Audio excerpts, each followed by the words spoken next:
Arthur is a tyrannical king who rules over the world with an iron fist. During his ascent to the throne, Arthur slaughtered his enemies, nuked cities, and committed countless atrocities, all in the name of power. But one day, he reflects on all the things he has done. He is overcome with a sense of guilt, and in the next moment, he dies of a heart attack. As he is slowly descending into the abyss, a voice calls out to him and says it will give him a second chance at life. So he had better not mess it up this time. A few moments later, Arthur opens his eyes and finds two people looking down at him. The man says his name is Reynolds, and he is Arthur's father, while Alice over here is his mother. They don't really expect their newborn baby to understand what they are saying, but they are so excited to have him. Arthur slowly comes to the realization that these people really are his parents, and he was just born a minute ago. He is still finding it hard to believe that he is a baby again, but he can't deny that his parents are really good at taking care of him. Overall, he is pretty happy, but he still doesn't like the fact that he is stuck in a baby body. He has got an oversized head, he can't speak, and every couple of hours he shits his diaper involuntarily, so he has lost all control. But then he notices something that is even stranger than his current circumstance. He watches as Reynolds channels energy into his fists and proceeds to smash a boulder to pieces. Arthur is amazed because this is a power that he knows nothing about despite all his years as the ruler of the world. This feat is apparently quite an impressive one. So Reynolds is proud of himself and turns to his family so they can praise him, but he fails to pay attention to his surroundings, so a rock falls straight into his head. Alice was worried something like this might happen, so she then goes over to him and starts using magic to heal Reynolds' injury, but she warns him to be more careful next time he wants to show off.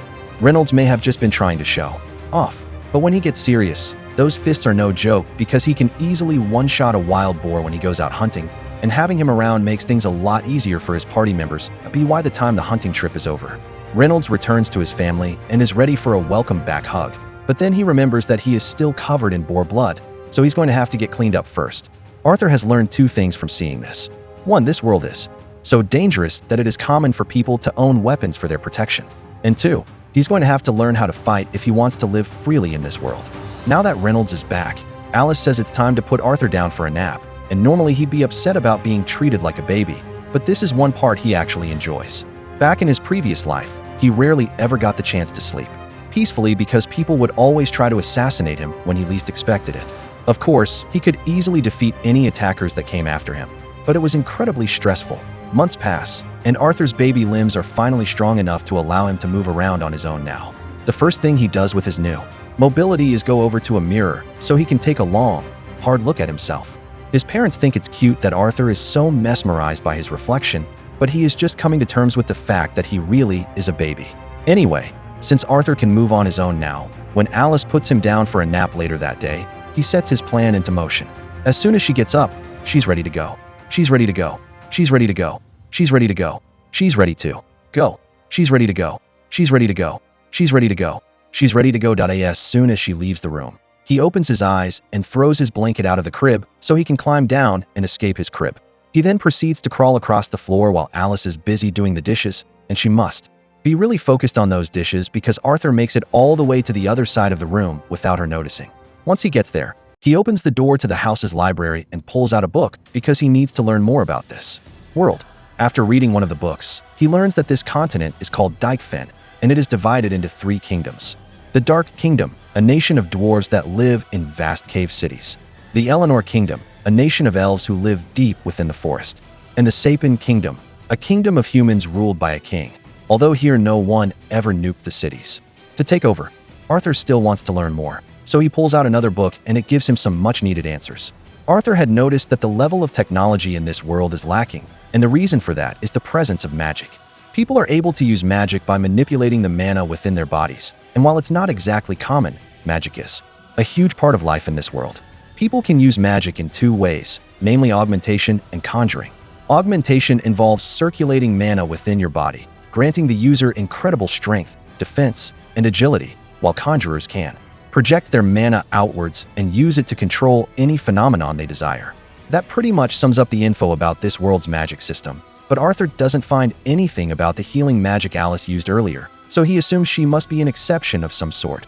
From what Arthur can tell, most people manifest their mana through puberty, and by channeling that mana through something called a mana core, one can learn to control it and become a mage.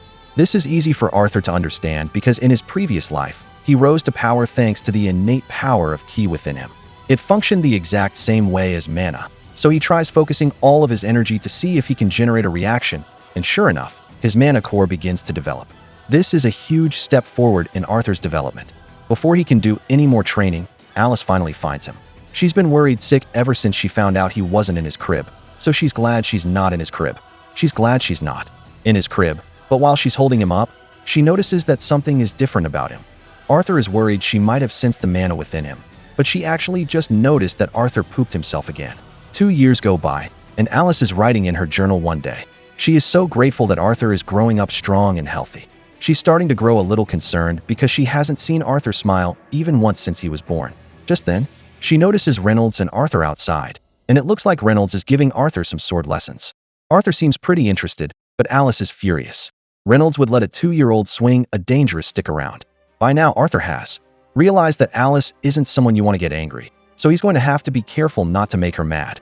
To avoid any other dangerous activities, Alice decides to take Arthur out for the day to show him around the town. And Arthur is particularly excited about this because it will give him a chance to gather valuable, first-hand information about this world. He can discern the level of this nation's technology by looking at the weapons that are sold to the general public, and he also gets to see various substances that he has never encountered before. Best of all, he got to witness a mage casting fire magic up close. So overall, today's trip proved to be incredibly valuable for him. By the end of the day, Arthur's baby body is exhausted from all the activity, so he is struggling to stay awake, and Alice wants to put him down for a nap as soon as they get home. As limiting as this new life has been, Arthur has come to enjoy life with loving parents. In his past life, Arthur got dropped off at spawn with no starter kit, so he was forced to live his entire childhood in an orphanage and never got to experience parental love. So this is a nice change of pace for him. Arthur soon falls asleep on Alice's shoulder, so she starts carrying him to his crib, and along the way, she tells him how proud she is of him for learning so much. She has noticed all the times he sneaks out of his bed to read books, and she saw how excited he was to see the outside world, so she is sure he has an adventurous spirit. She assumes he must have gotten that from Reynolds, and sooner or later, Arthur is bound to want to leave home to see the world on his own. Personally, she would prefer it if Arthur lived a peaceful life here, but as long as he is happy, she will support him no matter what. The next day, Arthur is standing by the window and watches as Reynolds begins practicing in the front yard. He is interested in seeing the applications of magic up close and personal again, so he eagerly watches as Reynolds begins circulating mana within his body. Eventually, rocks begin to fly up from the ground, and Reynolds makes it seem like it's the greatest thing in the world, but in reality, it is pretty pitiful. This is the limit of Reynolds' skill when it comes to conjuring, but that's because Reynolds' specialty is augmentation, so his magic is much more efficient when he sticks to using it within his body. Seeing his father's power motivates Arthur to go do some training, but just when he's about to climb down from the table, Alice tells him it's time for his nap. Arthur still can't speak yet, so he starts whining as they pass the bookshelf, but Alice tells him he needs to take a nap, so there's no time for books right now. Normally, there would be nothing Arthur could do about this, but he recently learned a legendary technique, pouting. Arthur has mastered the art of weaponizing his cuteness as a baby, so even though Alice still wants to put him down for a nap, she eventually relents and just lets him read his book. Once Arthur is alone, he begins practicing with his mana core, and over the past 2 years, he has managed to get pretty good at it. By gathering various fragments of mana within his body, he was able to generate a mana core within himself, and although it was incredibly strenuous, it was well worth it. Now, with just a little more effort, he should be able to cast his first spell, but Arthur drastically underestimates the strength of his mana and accidentally blows up the house. Alice and Reynolds were outside when the explosion happened, and it was so huge that Reynolds' back gets burned up really bad, but he and Alice are otherwise alright. However, they soon realize that Arthur was still in the house when it blew up, so they rush inside to check if he's still alive. There's no way a baby could have survived an explosion of that magnitude, but when Reynolds reaches the library, he is shocked to find that not only is Arthur completely unharmed, he was also the source of the explosion. He's barely 3 years old, so it shouldn't have been possible for him to use magic until he was at least 12. Yet Arthur is already practically a master of mana. He's also a master of magic, and he's a master of magic, and he's a master of magic. He stands proudly and looks at his parents, but he forgets that the house is falling apart. So when 2 roof beams fall straight towards him, he is completely caught off guard that he tries running away, but his stubby baby legs fail him, so it looks like he's done for. Fortunately, both Alice and Reynolds rush in to save him, and while Alice shields him with her body, Reynolds uses his magic to block all the debris and save them both. Arthur is a bit shocked since this is the first time anyone has ever risked their life to save him, but Alice is so relieved, all right, that she starts crying. Arthur still isn't used to having people care about him like this, so seeing her cry makes him cry as well. He never could have done something like this in his old life because he was expected to be a ruthless king. At one point, a man tried to assassinate Arthur, so after he was caught, the entire council assembled and prepared to sentence him for his crimes. And on top of that, they plan to ship the man's wife and son off to a camp that has never heard of the Geneva Convention, so they are doomed to be tortured and experimented on, because why not? The man begins to beg Arthur to spare him, but he doesn't, and he doesn't, and he doesn't, and he doesn't, because they don't deserve to suffer for what he did. And as an act of mercy, Arthur decided to kill him on the spot. That was basically an average Monday for him back then, but now he spends his Mondays training with his father. Reynolds wants Arthur to try practicing with gauntlets, but Arthur already has a lifetime of sword experience, so he's not switching his main weapon. Since Arthur is so insistent on using a sword, Reynolds decides to use one as well. And to make things a little more interesting, he's going to reinforce his sword with mana. However, to his utter shock, Arthur does the exact same thing and cuts through Reynolds' sword with ease. After seeing this, Reynolds realized that Arthur is way too talented for him to train, so he is thinking of getting a professional teacher for him and goes inside to talk to Alice about it. Alice flat out says no to the idea because she can't stand the thought of sending Arthur to some random town just so he can learn. They had already talked about this, and Reynolds was supposed to teach Arthur to fight while she would teach him about magic. But Reynolds points out that Arthur managed to cut right through his sword during practice, even though it was infused with mana, and the kid is still a toddler for God's sake. If he's doing stuff like this at such a young age, then who knows what he could be capable of in the future. So Reynolds thinks it's important for him to have a proper teacher. Alice can't deny that Arthur is unnaturally talented, but she still hates the idea of leaving him alone at a school in the city. So she and Reynolds start arguing over it for a few minutes because they can't come to an agreement. Arthur is getting sick of all the arguing, so he points out that they can just come with him to the city. That way, he can still get a teacher and his parents won't have to leave him alone. The two of them hadn't realized that was an option, but it solves all their problems, so they think it's a great idea. So they immediately start making preparations for the journey, and the next day, a carriage arrives to take them to the city. They will be traveling with some of their old friends, and Arthur recognizes them because they are the ones who helped Alice and Reynolds rebuild the house after he blew it up. They are all in a party called Twin and Horns, and the leader, Adam, introduces himself to Arthur. Angela introduces herself as well, while simultaneously introducing Arthur to her chest and nearly choking him out, and Alice is happily watching it happen. Luckily, before Arthur passes out, Durden gets him away from Angela and introduces himself as well. But he is a bit more gentle and just gives Arthur a high five. Arthur then notices a girl standing on top of the carriage, and you know she's trying to, or a farm, because there's no reason to be standing on the carriage right now. She doesn't say anything, so the others tell Arthur that her name is Jasmine, and the final member of the team is Helen, the archer. Since the introductions are finally done, the group needs to get moving, so they all climb into the carts and head out. Along the way, Alice asks Arthur if he is excited about his first big trip, and Arthur says yes. But internally, he is thinking about how primitive this world is.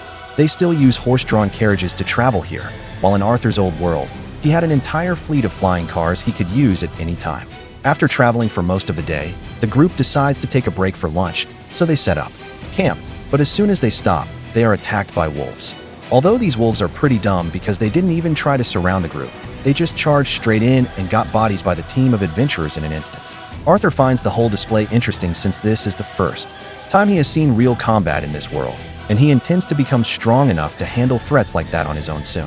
Since they've got a lot of dead wolf meat now, the group decides to cook it for dinner tonight. But they've got no spices, so it's just going to be plain grilled meat.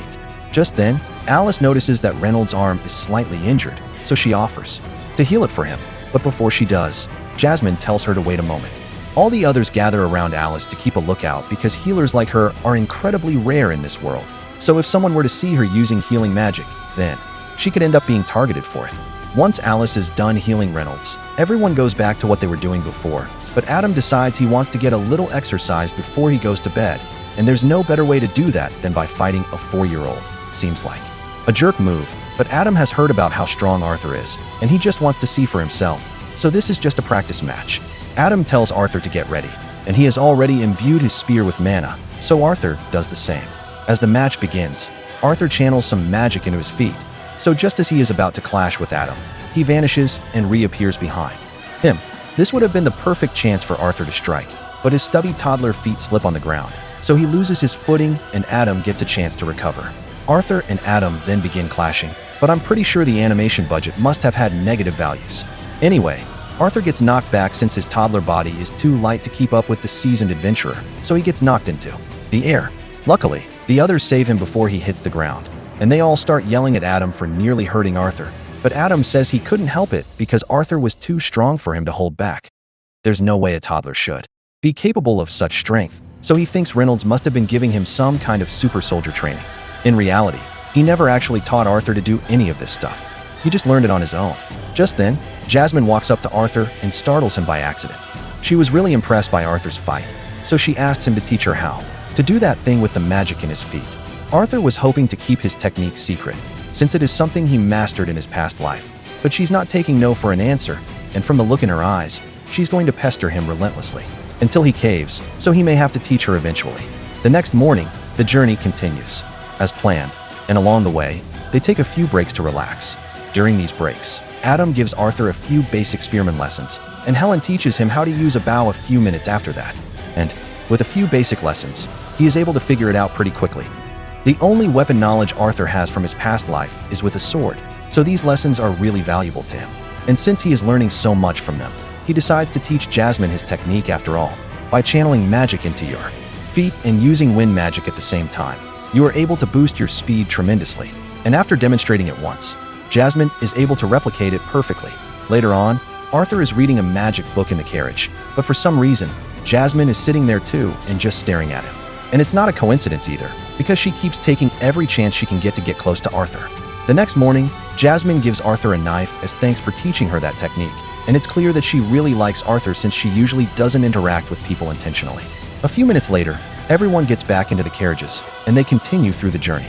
But as Arthur is reading his book, the carriage is suddenly attacked by bandits. They are being attacked by bandits, and the carriage is completely surrounded, so there's nowhere for them to go. The bandit leader orders his men to capture the women and children so they can be sold as slaves. So all the bandits rush in, and the adventurers do their best to hold them off, in terms of raw power. The twin horns and Reynolds are much stronger than the individual bandits, but there are way too many for them to defeat on their own, so sooner or later, they're going to get overwhelmed. At one point, Reynolds gets launched into the carriage by the bandit leader, and he is badly hurt, so Alice wants to come to heal him. However, Reynolds tells her to stay away, because if the bandits find out about her power, then they'll start targeting her. So instead, he asks Arthur to take Alice and run as far away as he can. Arthur doesn't want to leave Reynolds behind, but Reynolds tells him that Alice is pregnant with another child, so protecting her should be a top priority. Arthur understands, and when Reynolds gives the signal, he prepares his men to go after the bandit leader. When Reynolds gives the signal, he prepares his men to go after the bandit leader to Arthur's magic to flee with Alice. And in the meantime, Reynolds says he will hold the bandits off. The bandit leader orders his men to go after Arthur and Alice, but Reynolds refuses to let that happen, so he charges in and clashes with him. The bandit leader managed to knock Reynolds down before, but this time, Reynolds' family is on the line, so he's not going down easily. While Reynolds is keeping the bandit leader busy, a few of the more insignificant bandits try to go after Arthur and Alice instead, but Adam and Jasmine throw some daggers at them and take them out to clear a path for Arthur to escape with Alice. They are all doing their best to keep the bandits away from Arthur, and he is doing his best to get Alice to safety. It's honestly ironic how he spent his previous life taking things with no regard for others, and now he is forced to run away in order to avoid losing someone precious to him. After running away for several minutes, Arthur thinks they should be far enough from the bandits to be safe now, but he was wrong. One bandit is watching them from atop a cliff, and this one is capable of using magic, so he attacks Arthur and Alice with a wind spell. Arthur doesn't notice him at first, and by the time he does, the spell has already been cast, so the only thing Arthur can do is push Alice out of the way and take the hit alone. The wind blast knocks Arthur back, so he is going to fall off the cliff, and with his toddler body, that's basically a death sentence. However, if he's going to die, he's not going out alone. So as he is falling off the cliff, he takes the knife he got from Jasmine and throws it at the magic bandit. The knife hits the bandit and the string wraps around his ankle, so Arthur is able to use it to get the bandit out of the way. Arthur is now able to use the magic bandit to pull the guy down with him. The adventurers try to use their magic to save Arthur, but he has already fallen too far for them to reach him, so Arthur is doomed. As he falls to his inevitable death, Arthur looks back on his life, and even though he is going to die, he is filled with a strange sense of peace because he knows he managed to protect his precious family. He finally understands why that man in his past life was so desperate to protect his family. Arthur didn't even think twice about sacrificing himself to save Alice, and while he doesn't regret his actions at all, he still wishes he could have survived to live with them a little longer. After that deadly fall, Arthur somehow manages to get out of the river and make his way into a cave. However, he comes face to face with a terrifying monster, and he's starting to regret coming here for shelter. He tries to sneak attack the monster to increase his chances of survival, but the monster simply smacks him out of the air and tells him to calm down.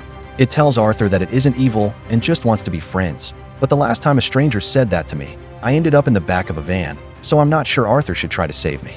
Arthur is now able to get out of it. In any case, he is still badly wounded, and his injuries aren't going to recover unless he eats something.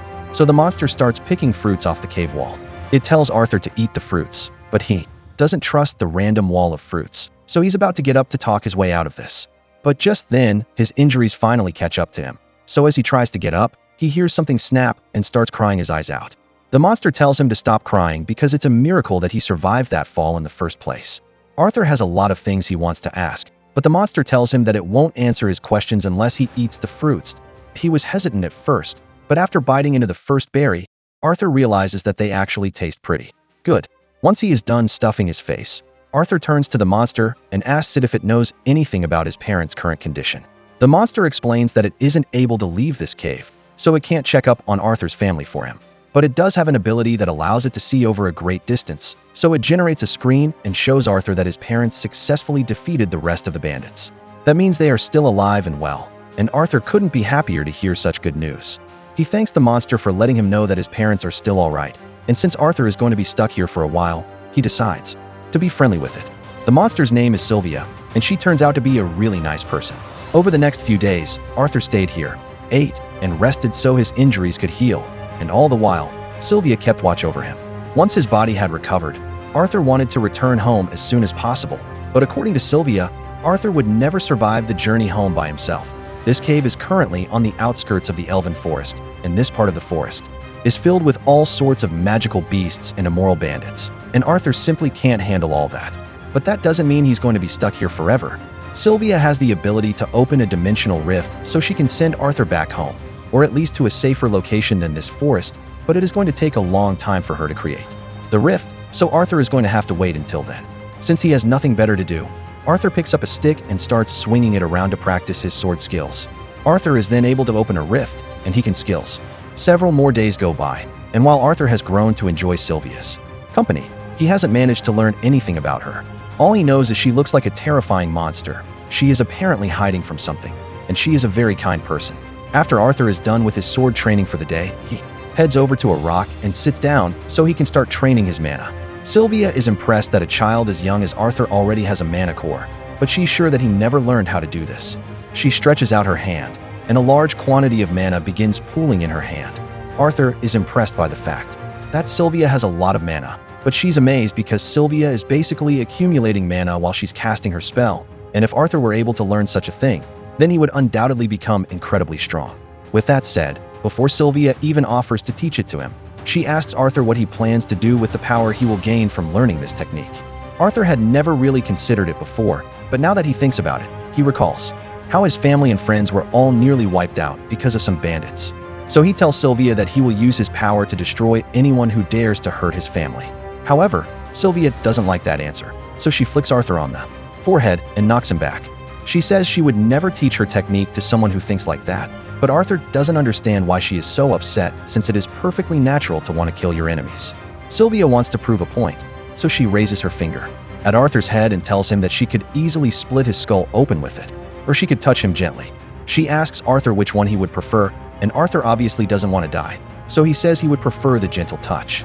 He says he would prefer the gentle touch, and he says he would prefer the gentle touch. It's easy to let your actions be driven by anger and hatred, but once you give in, your life will become an empty, endless cycle of hate. She doesn't want Arthur to waste his life like that, so she asks him once more, what will you do with the power? Arthur thinks about it again, but this time he focuses on the bright smiles of the people close to him. So he answers that he wants to use his power to protect the people he cares about. And Sylvia likes that answer much more.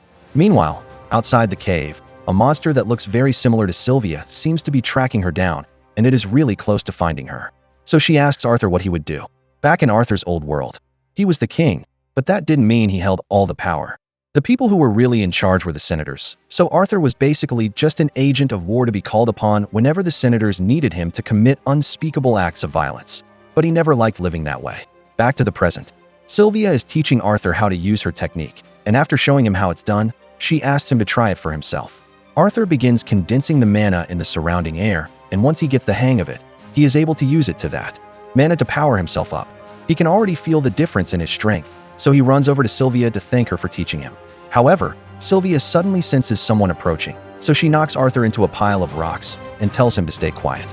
Arthur has no idea what's going on, so he takes a look out of the pile of rocks and sees another monster that looks just like Sylvia. Sylvia seems to know who he is, and she is surprised that he managed to find her here, but the second monster doesn't want to waste time, so he demands that Sylvia come with him. However, Sylvia says, so he immediately starts blasting. Arthur wants to go help Sylvia, but he hears her voice in his head, telling him not to worry about her. The other monster tries to convince Sylvia to just cooperate with him because otherwise he will have to kill her, but Sylvia would rather die than listen to him, so she starts charging up her mana and reveals her true form. It turns out that Sylvia is a dragon, and in this form, she is able to use much more power than before. She fires a huge blast at the other monster, so he blocks it, but he tells her she is being foolish because, with the current state of her body, she won't be able to survive using that much power. Sylvia is well aware that she will probably die from this, but she doesn't mind because she has lived a long and happy life.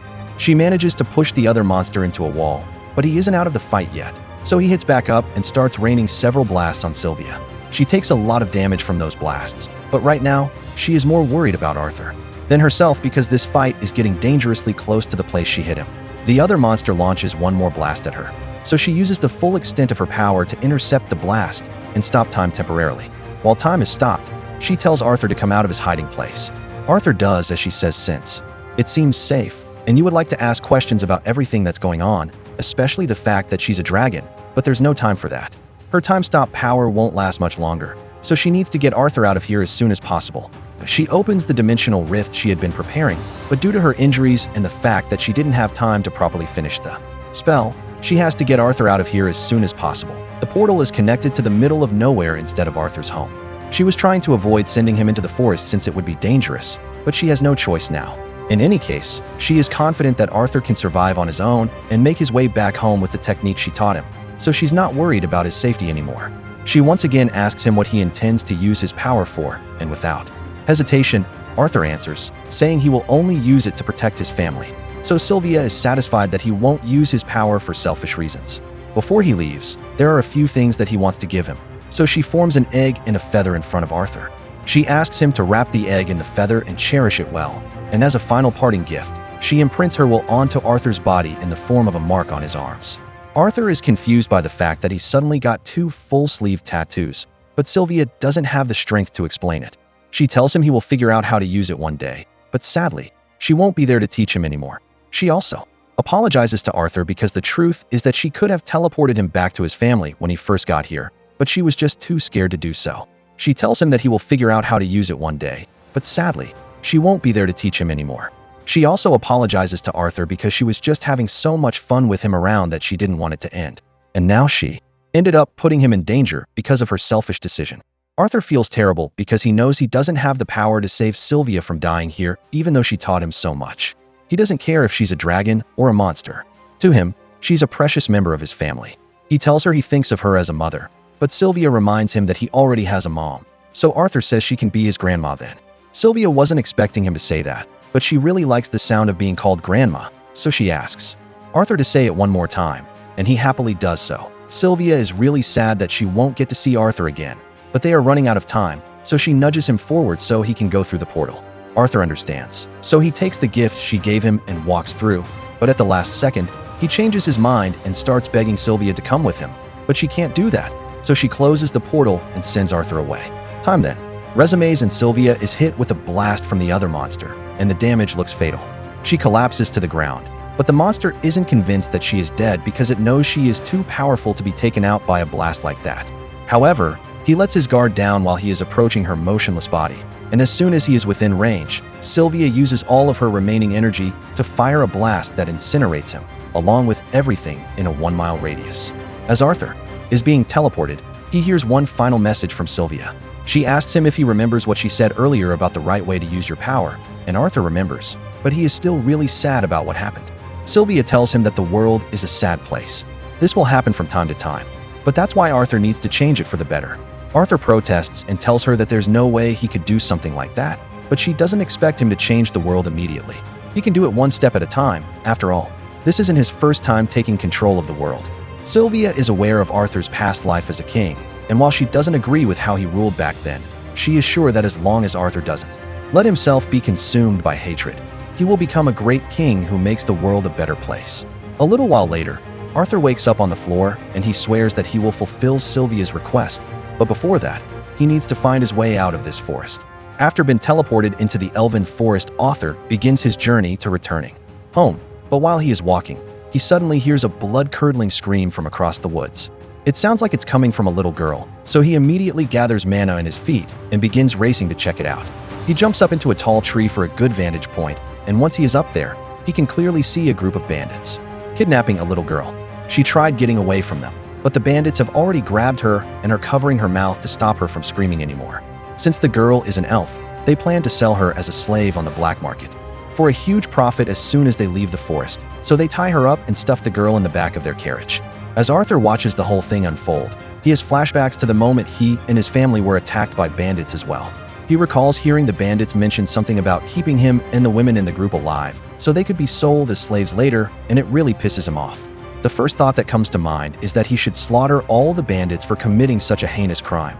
But he remembers what Sylvia told him about controlling his rage, so he takes a moment to think and calm down as he realizes that if he attacked right now, it would put the girl's life in danger. So he decides to be patient and wait for the right chance to strike. All the bandits get in their carriage to start riding out of the forest, and Arthur follows them closely from the shadows. By nightfall, the bandits are forced to take a break and set up camp since they can't travel in the dark, and Arthur is contemplating whether he should continue following them until they get to a human town or attack them now. But then he overhears the bandit talking about how his favorite race is elves, so Arthur realizes he can't risk leaving them alone with the girl any longer. However, he still needs to wait for it to get dark before he makes his move, so Arthur and Sylvia are on their way to the camp. Arthur sits down and starts meditating to prepare himself for all the murder charges he's about to catch. Once it is sufficiently dark, Arthur opens his eyes and begins planning his attack. He notices that the bandits have a group of horned wolves on a leash, and he finds it odd that the wolves are obeying a group of humans with no resistance. He takes a closer look at them and realizes that they are wearing magic collars to force them to be obedient, and he can use this to his advantage, so he throws a couple of rocks at the wolves to rile them up. The bandits hear their wolves howling over there, and the leader orders one of his men to attack them. Arthur hurries up and goes to shut those damn wolves up. The bandit immediately gets up and kicks one of the wolves in the neck to get it to stop barking, and the second the bandit is distracted, Arthur seizes the opportunity. He summons him on a blade before jumping down behind the bandit, and within a few seconds, the bandit has been slashed to death. Arthur then takes the bandit's weapon, and as another one comes to check what all the commotion is, Arthur jumps on his back and slits his throat. That's 2 bandits down already, but Arthur's body is already getting exhausted, so he needs to end this quickly. Just then, another bandit comes to check why the other 2 are taking so long, so Arthur tries to insta-kill this one as well, but unfortunately, he missed the vital organs, so the guy screams and alerts the other bandits of Arthur's presence. The bandit leader realizes that Arthur is a mage, so he knows this isn't going to be an easy fight, but he also doesn't want to kill Arthur, because selling a mage kit on the black market would earn him even more money than the elf girl. The bandit leader begins channeling magic into his arms and swings at Arthur, so Arthur jumps back and tries to counter with a kick, but the bandit leader managed to dodge. Arthur tries to catch him off guard by throwing his knife at him, but the bandit catches it and uses it against him. As a result, Arthur is knocked to the ground, and the bandit lifts him up by the ankles to taunt him. He tells Arthur he is no match for an adult when it comes to strength, and Arthur realizes that the bandit is right, so he decides to attack with his magic instead. He casts a fireball right on top of the bandit's knee, and while he is screaming out in pain, Arthur stabs him in the head with his knife. Now, all that's left is to finish off the bandit that Arthur injured earlier, and once he is dead, Arthur goes to check on the girl in the carriage. The girl was blindfolded the entire time, and she has no idea what's going on, so Arthur tells her he has taken care of all of the bandits, so she is safe now. Her name is Tesha, and as Arthur leads her out of the carriage, he tells her she can go home. But Tesha suddenly notices some blood on Arthur's hand, and she gets really worried about him. Arthur realizes that it's normal for children to be horrified at the sight of blood, so it might not be a good idea to let her see all the dead bodies on the floor. He asks Tesha, "Wait over here for a minute," and goes to cover up all the bandit bodies with a tarp. She asks Arthur what happened to the people that kidnapped her, and Arthur doesn't want to admit that he killed them. So he just says they got into a bit of an accident, so they won't be bothering her anymore. The girl doesn't seem to have any more questions, so Arthur gets her stuff out of the bandit carriage for her and says goodbye because he needs to continue heading home. However, Tesha grabs his arm and begs him to stay because she doesn't want to be left alone. If Arthur leaves her here by herself, she might get eaten by tree ghosts or something. He asks her if she knows how to get home, and she does know the directions, but she has no idea how long it will take to get to her village. Arthur doesn't like the idea of taking the detour, but he also knows there's no chance that Tesha will make it home alive if he doesn't help. So he ends up agreeing to escort her back home. Arthur looks over at the wolves that the bandits captured, and he briefly considers using them for transportation, but he has no idea how to maintain control over a wolf, so he wants to just leave them behind. However, Tesha says they should at least remove the magic collars on the wolves so they can return to the forest. Arthur warns her that the wolves might attack once she removes the collars, but she thinks she'll be fine since she hasn't done anything to anger them. And as a resident of this forest, it is her job to take care of the creatures that live here. She eventually takes the collars off the wolves, and sure enough, the wolves peacefully walk back into the forest. The next morning, Arthur and Tesha begin walking in the direction of the elf village, and after a while, they take a break to eat. Arthur cooks up a stew and tells her she has to eat it because she'll need the energy for the long journey ahead. Tesha thinks the stew smells weird, but Arthur isn't exactly a world-class chef. It's literally made out of nothing but dried meat and salt, so it doesn't taste good, but it's better than nothing. Tesha asks Arthur why he came to the Elshire Forest in the first place, since it's rare for humans to come here, much less a lone child. So Arthur explains how he got separated from his family and ended up here. While they are on the topic, Arthur asks Tesha what it's like to live in the kingdom of Eleanor, and she absolutely loves it all. All of her parents are often busy with work, so she spends most of her time with her servant and her grandfather. They continue their journey, but since Tesha doesn't know how far away her village is, it's hard to gauge how long this journey will take. And to make matters worse, those wolves that Tesha released have been following them for a while now, so Arthur is really wishing he had just killed them from the start. That night, Arthur decides to stand guard outside the tent to make sure the wolves don't attack him and Tesha while they are sleeping. But after a while, Tesha pokes her head out and asks Arthur to come to bed. Arthur tells her that he's not sleepy, so he's going to stand guard out here, but she's way too scared to be alone, so she pleads with him to come inside the tent with her. Arthur eventually gives in, so he decides to just keep watch from inside the tent for Tesha's sake. She's trying to pretend that she's not scared, but she also demands that Arthur stay by her side at all times. Before she goes to bed, she wants to learn a little about the human kingdom, so she asks Arthur if it's true that all humans are perverts who marry multiple wives. Arthur is surprised to hear Tesha say that and asks where she heard it from, so she explains that her grandfather told her. Arthur can't deny that people like that exist, especially in the Greer family, but for the most part, humans are modest people. Tesha believes Arthur, so she turns over and falls asleep immediately. The wolves didn't attack, so by morning, Arthur and Tesha got up and continued their journey. Tesha has really been warming up to Arthur over the past few days, and now that she has had a chance to forget about the slave traders, she seems a lot happier. Although she is still pretty hopeless when it comes to survival skills, because she can't even cross a creek on her own, so Arthur has to carry her across. All of a sudden, Arthur is hit with a strange, throbbing pain in his chest, and he has no idea what's wrong with him. Tesha worriedly runs off to go find some medicinal herbs that might help, but Arthur doesn't think this is a regular illness. While he's propped up against a tree, the wolf from before shows up, and Arthur is starting to panic because he is in no condition to fight it off if it decides to attack right now. Tesha soon returns with the herbs, so Arthur warns her to stay away because the wolf might be dangerous. But to his surprise, the wolf just drops a dead pig in front of Arthur and walks away. Arthur is confused by what just happened, but Tesha assumes the wolf was trying to thank him for his help earlier. That night, Arthur and Tesha set up camp and enjoy some roasted meat by the fireside. This tastes a lot better than the stew, so Tesha really enjoys it. And while she was searching for herbs earlier, she happened to find some mushrooms, so she offers some to Arthur. But he probably shouldn't have accepted the strange mushrooms because it gave him a bad case of diarrhea. After Arthur is done emptying his guts, he is really tired, so he is seconds away from passing out, but Tesha keeps talking to him. She is telling Arthur about how her grandpa used to read her storybooks about the human and dwarven kingdoms, so she always wanted to visit those places, but she was never allowed to since elves don't trust people from the other races. Just then, Tesha realizes that Arthur hasn't been listening to a single word she said, but she knows he's just sleepy, so she covers him with a blanket and wishes him a good night. The next morning, the two continue their journey, but the pain in Arthur's chest is getting worse. Tesha apologizes for not being able to help, but Arthur tells her it's not a big deal. Changing topics, Tesha asks Arthur if it's alright for her to call on Artie since she thinks of him as a friend after all. They've spent so much time together, and the two of them have gotten really close. Arthur says he doesn't mind being friends with her, and Tesha is surprised that he didn't react much. Arthur then jokingly swears to cherish every moment that the great Lady Tesha thinks of him as a friend. But that makes her upset, so she tells Arthur to stop acting so childish. Arthur thinks it's funny that she would say that when she was the one begging him to stay by her side at all times because she was scared, but Tesha says that's an entirely different thing.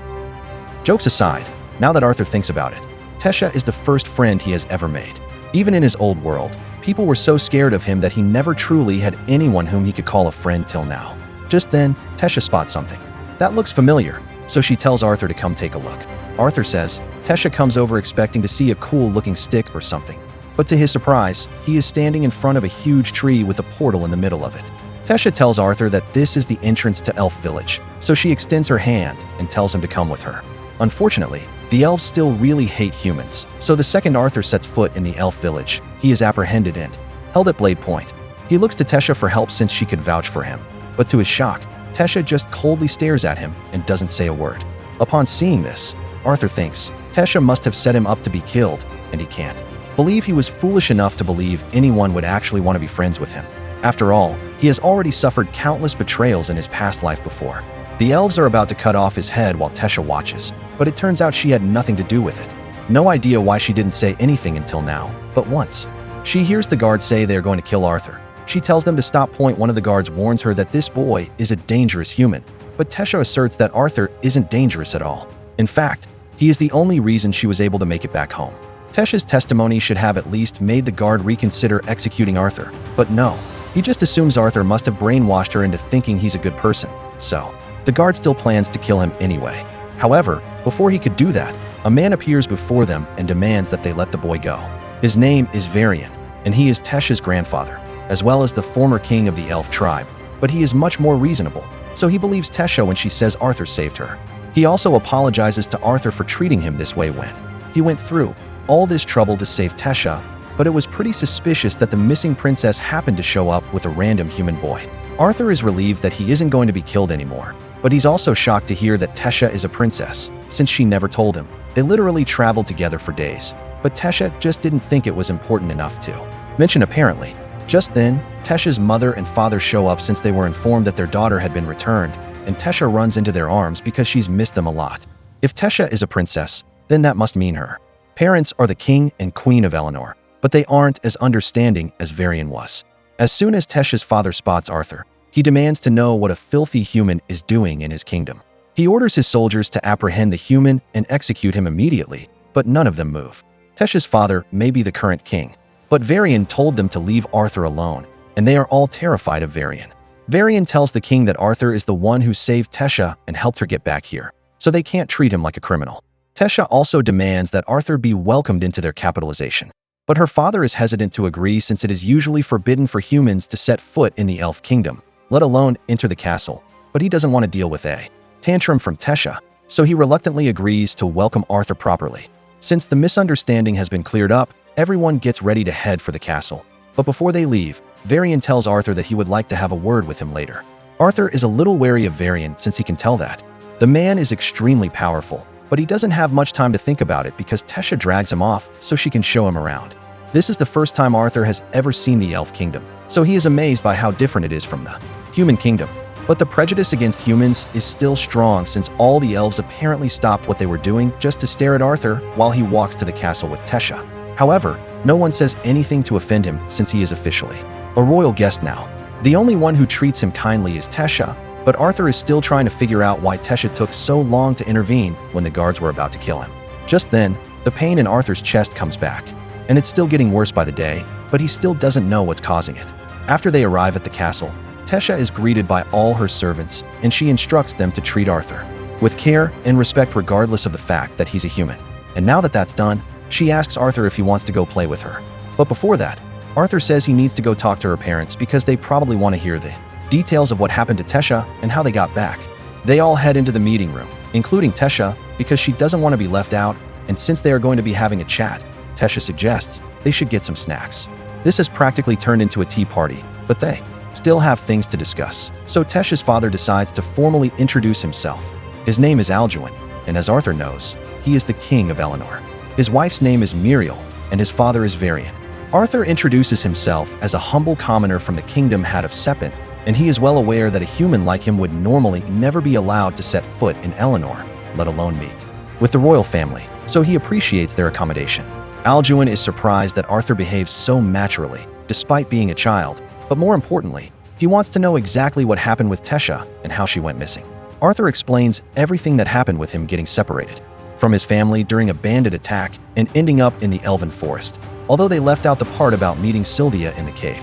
Then he gets to the part where he meets Tesha and explains that he found her while she was being kidnapped by slave traders. Alduin is enraged that humans dared to try selling Tesha into slavery, but Arthur reminds him that elves have also committed the crime of slave traders, so it isn't exclusive to humans. That aside, Varian asks Arthur how he managed to rescue Tesha from the slave traders, so he explains that he killed them all. Upon hearing this, one of the guards starts yelling that there's no way a mere child could have killed slave traders on his own, but Varian tells him to shut his mouth unless he wants to lose his job.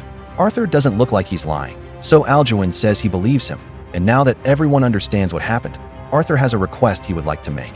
As he already told them, he got stranded in this first after being attacked by bandits, so he would like them to help him get back home. Alduin is infuriated that a human would dare ask the elven royal family for a favor, but Arthur did go out of his way to escort Tesha home, so it was only fair that they return the favor. Plus, if Alduin doesn't agree to help Arthur, he will have to deal with Tesha's tantrums, and he doesn't want that. He relents and agrees to help Arthur, but the teleportation gate that leads back to Sapin is sealed and can only be used once. Every 7 years during the meeting between the heads of the 3 tribes, and the last meeting was 2 years ago, so Arthur would have to wait another 5 years before the portal would open again. Arthur doesn't want to wait that long, and Alduin also doesn't like the idea of letting a human stay in Eleanor for 5 years, so he says he will arrange for a group of soldiers to escort Arthur back to Sapin. He wants Arthur to leave as soon as possible, but it's already very late, so he says Arthur can rest here for today, and tomorrow morning he will leave. Arthur thanks Alduin for agreeing to send him home, but the pain in his chest is getting much worse, and Varian seems to notice that something is wrong with him. A little while later, a room has been prepared for Arthur in the castle, and he is currently taking a bath, but the pain just keeps getting worse and worse, so Arthur is getting worried that he might die. After his bath, he walks out onto the balcony to get some fresh air and hopes that it will help with the pain. He feels a little better now, but he needs to figure out the cause of his constant pain before something bad happens. Just then, Arthur looks up and notices Tesha and her parents on the balcony above him, and seeing them like that reminds him of his own parents. He still has no idea what's going on, but he's sure he's going to be okay. He's going to be okay. He's going to be okay. He's going to be okay. He's going to be okay. He's going to be okay. He's going to be okay. He has no idea whether Ranald and Alice managed to survive the bandit attack, but he knows they are tough, so they must have made it out alive somehow. With that said, he still really wishes he could talk to them right now. Just then, Tesha notices Arthur and she can tell that he looks sad, so after she's done catching up with her parents, she goes to talk to him. Once she finally catches up to Arthur, she apologizes for how rudely her father treated him, but Arthur says he doesn't mind. He isn't exactly sure of how it works, but thanks to a friend, he is using a special kind of magic to talk to them. He wants to come home, but he can't do that right now because there's something wrong with his body, and he won't be able to survive unless he fixes it. But he swears that he will return to them as soon as he has recovered, although he isn't sure how long that will take. He also doesn't want them to blame themselves for what happened because it was his choice to make, and if he had to do it again to ensure his family's safety, he wouldn't hesitate. Reynolds and Alice are unbelievably happy to hear that Arthur is still alive, but having to say goodbye to them again brings tears to Arthur's eyes. Still, he is glad that he got to talk to them again, and he has decided that he will never make them worry like that ever again. But to do that, he will need to become stronger, so he asks Varian to make him his disciple. Now, they just need to convince Alduin to agree to let Arthur live in the castle. Alduin is still against the idea because of his deep hatred for the humans, but Tesha reminds him that Arthur saved her, so if he kicks him out, then he'd be seen as an ungrateful savage. Alduin still tries to argue that it would cause a huge incident if Arthur's presence were to cause any problems within the Elf Kingdom, but Varian already thought of that. He tells Alduin to announce that Arthur is his new friend, and that he. And with Virian's power, no one would dare to complain or protest against Arthur being here. With that, Arthur has officially been given permission to live in the royal palace. And after the meeting is over, Alduin walks up to him to apologize for his rude behavior earlier. He may not like humans in general, but Arthur seems like a good kid. Plus, since Arthur saved Tesha as a father, it is his duty to repay him. So, he tells Arthur he can think of himself as part of the family now.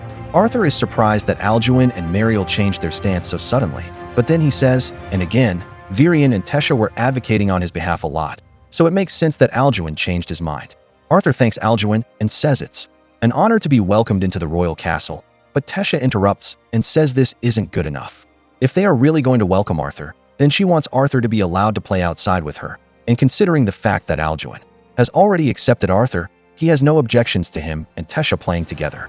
Now that they have permission, Tesha excitedly drags Arthur out into town to show him around, and he is once again amazed by the elven culture. Tesha knows this part of town well, so she tells Arthur that there's a shop that sells a lot of snacks down the road, but it's really popular, so if they don't hurry then all the snacks will sell out. She pulls his arm to get him to go faster and Arthur is happily following her, but then he accidentally bumps into a kid along the way. It was an honest mistake, but the kid starts insulting Arthur and yelling at him for getting his filthy human germs all over him. At this point, Arthur is wondering how this kid has the balls to be so rude when he is within punch range, but Tesha tells him to just ignore him because it's not worth causing trouble over something as minor as this. Normally, Arthur would have taken the high road and walked away from Firith, but then Firith starts telling Tesha that she shouldn't hang out with trash like Arthur and that she should be spending time with him instead. Firith is a member of the elf nobility and he seems to think highly of himself, so Arthur decides to mess with him a little. That he pretends that he's excited to meet Firith, but he intentionally mispronounces his name as Phoebeach. Firith gets mad that Arthur mispronounced his name, so Arthur apologizes and acts like it was a mistake. He says he will be sure to pay proper respect to Firith the next time they meet and turns around. But Firith stops him. He may be insufferable, but he's not stupid. So he figured out that Arthur was intentionally mocking him, and he refuses to let such disrespect go unpunished. He challenges Arthur to a duel with the honor of his family name on the line, and Arthur can't believe he was really dumb enough to request a duel. Tesha steps in and tells Firith that even if he is a noble, this is going too far. Firith says, it is perfectly natural to challenge someone to a duel if they dishonor your name. But Tesha reminds Firith that Arthur is the disciple of Varian, and it would be incredibly stupid to challenge the disciple of the strongest man in the kingdom to a fight, but Firith is confident that he couldn't possibly lose to a human. He tells Arthur that if he doesn't accept this duel, then he would be bringing dishonor to Varian's name. But Arthur is still trying to wrap his head around this whole thing. In his old world, a duel was always a battle to the death, so it makes no sense for a kid to carelessly challenge him to a duel here. But judging by the mildly entertained looks on the adults nearby, it seems that duels aren't death battles here, so Arthur has no reason to refuse. Tesha asks Arthur if he's sure he wants to do this, and he says he is fine with it. So the duel becomes official, and the two get ready to fight. As the duel begins, Firith confidently rushes towards Arthur with a stick in hand, but everyone thinks they have a plan until they get punched in the face, and Firith clearly wasn't ready for that. Firith is out cold, so his friends rush over to check on him, but Tesha already knew things would end up like this. Anyway, since the duel is over, she grabs Arthur's hand and starts leading him away because she still has a lot of things she wants to do with him. The two spend the entire day together and visit all kinds of shops and stores, and after they've had their fun, they take a break on a balcony to talk. Tesha asks Arthur when his training with Varian is supposed to begin, and Arthur says he's going to start training first thing in the morning, but he clearly has something on his mind.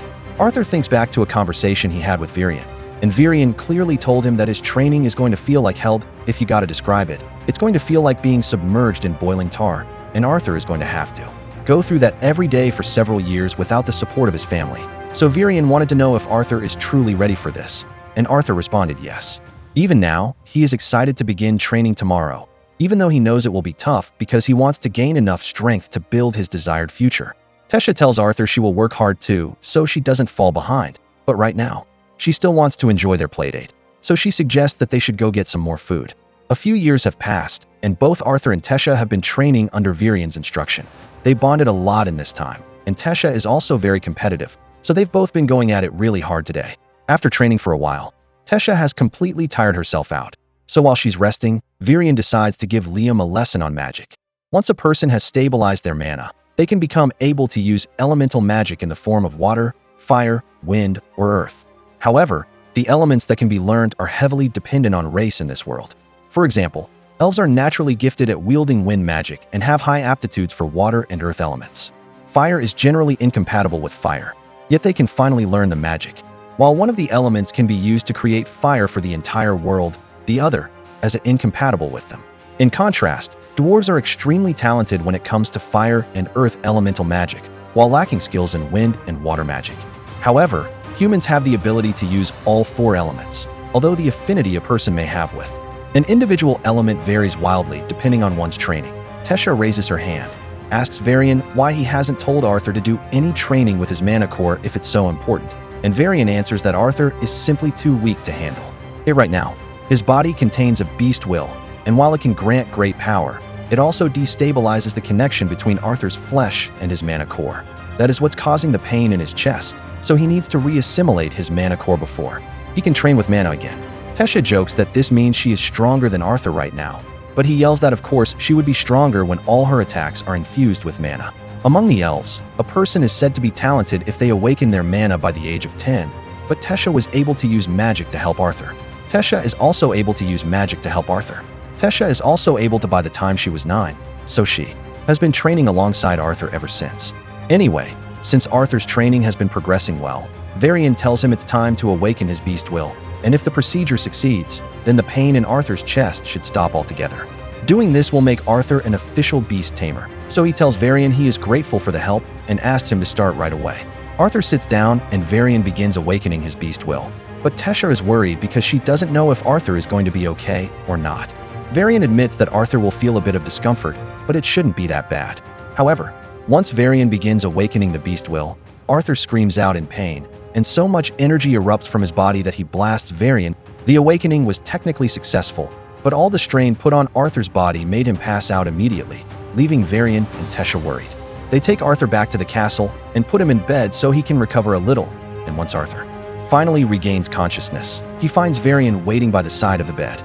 Varian asks him if he's alright, and Arthur says he feels okay. So Varian asks him if there's anything special about the beast will he received. If there's a reaction like the one Arthur had rarely ever happens. Arthur had intended to keep his encounter with Silvio a secret, but there's no point in hiding it now. So he tells Varian that the beast will was given to him by a dragon. Varian is shocked to hear this, and honestly, he finds it hard to believe, but he can't deny that the power of Arthur's beast will is similar to that of a dragon.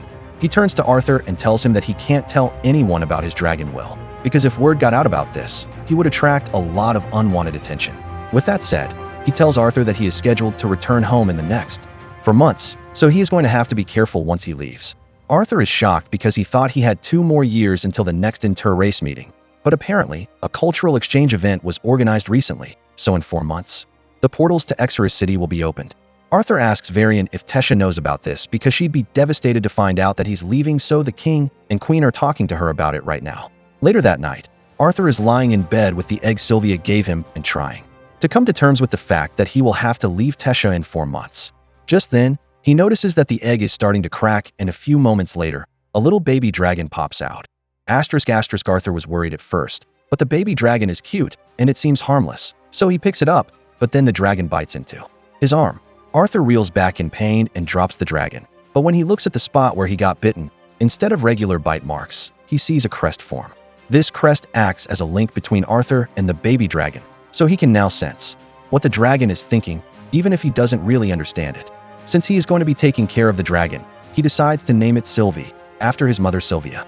He then goes back to sleep, but a few hours later, Tesha walks into Arthur's room because she wants to talk about him leaving in 4 months. But when she lifts the covers to wake Arthur up, spots Sylvie in the bed with him, and she immediately forgets all about why she came here. Arthur is startled awake, and at first he thought something bad had happened, but then he realizes that Tesha is just fawning over Sylvie, so he goes back to bed.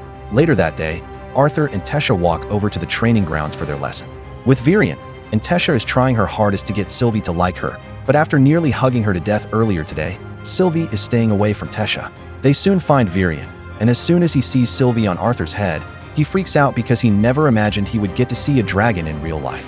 While Tesha continues messing with Sylvie, Arthur explains that Sylvie hatched in response to the baby dragon, and that's when he finds out that the baby dragon is a beast will awakening that Arthur went through yesterday. He wonders if keeping Sylvie with him might cause problems because it would be bad if people realize she is a dragon. But Virion tells Arthur he doesn't have to worry about that. Dragons are practically a myth now, so no one would ever suspect that Arthur's pet is actually a dragon. All he needs to do is claim that Sylvie is some sort of exotic beast that just happens to look like a dragon. That aside, it's time for them to begin today's training. So Virion tells Arthur that now that he has awakened his beast will, he will have to train both his beast core and mono core simultaneously. And the best way to do that is with real life experience. So Virion begins transforming. Once the transformation is complete, Virion tells Arthur that his training starts now. So Arthur tries to brace for an attack, but Virion simply takes one step forward and vanishes. Arthur tries defending himself, but he has no idea how to track Virion's movements, so he doesn't know where he will be attacked. He knows Virion is still here, but no matter how hard he tries, he can't find any traces of him. It is truly an amazing ability, but Arthur doesn't want to get his ass beaten as part of a demonstration, so he immediately raises his hands and gives up. As soon as he does this, Virion appears behind him and Arthur complains because fighting him is way too difficult. Virion could have landed a 30-move combo on Arthur at any point there, and Arthur still wouldn't have known where he was because Virion's beast will is that of a shadow panther. It allows him to manipulate the wind with such great control that he can control and cancel out the sound that he makes. His transformation is pretty impressive, but it's not a perfect ability because it drains a ton of Virion's mind. Arthur is now in a position where he has mana, **** anyway. Virion never really intended to fight Arthur in that form to begin with. He just wanted to show off a little, and now that he has demonstrated how powerful a beast will can be, he summons a sword so Arthur can be in his real training. A few days go by and Arthur has been making great progress with his beast will mastery. The pain in his chest has stopped bothering him, and his body has been trained so much that he can now keep up with Virion's shadow form. But beyond that, Arthur got to spend the rest of his time playing with Tessio like a regular child. Later on, while Arthur and Tessio were playing together, Arthur and Virion were playing on another date. Arthur bumps into Firith in the street. However, he doesn't recognize him at all, and Firith feels insulted, so he commands another duel with Arthur. Of course, it goes about as well as you would expect, so Firith ends up on the floor and his friends stand over him, wondering how he managed to lose in half a second.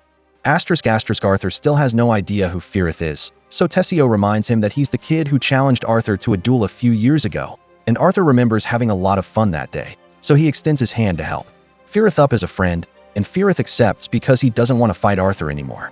Arthur asks Firith if he and his friends are going to be joining the cultural exchange event in a few months, and Firith proudly confirms it, claiming that he was chosen because of his exceptional abilities.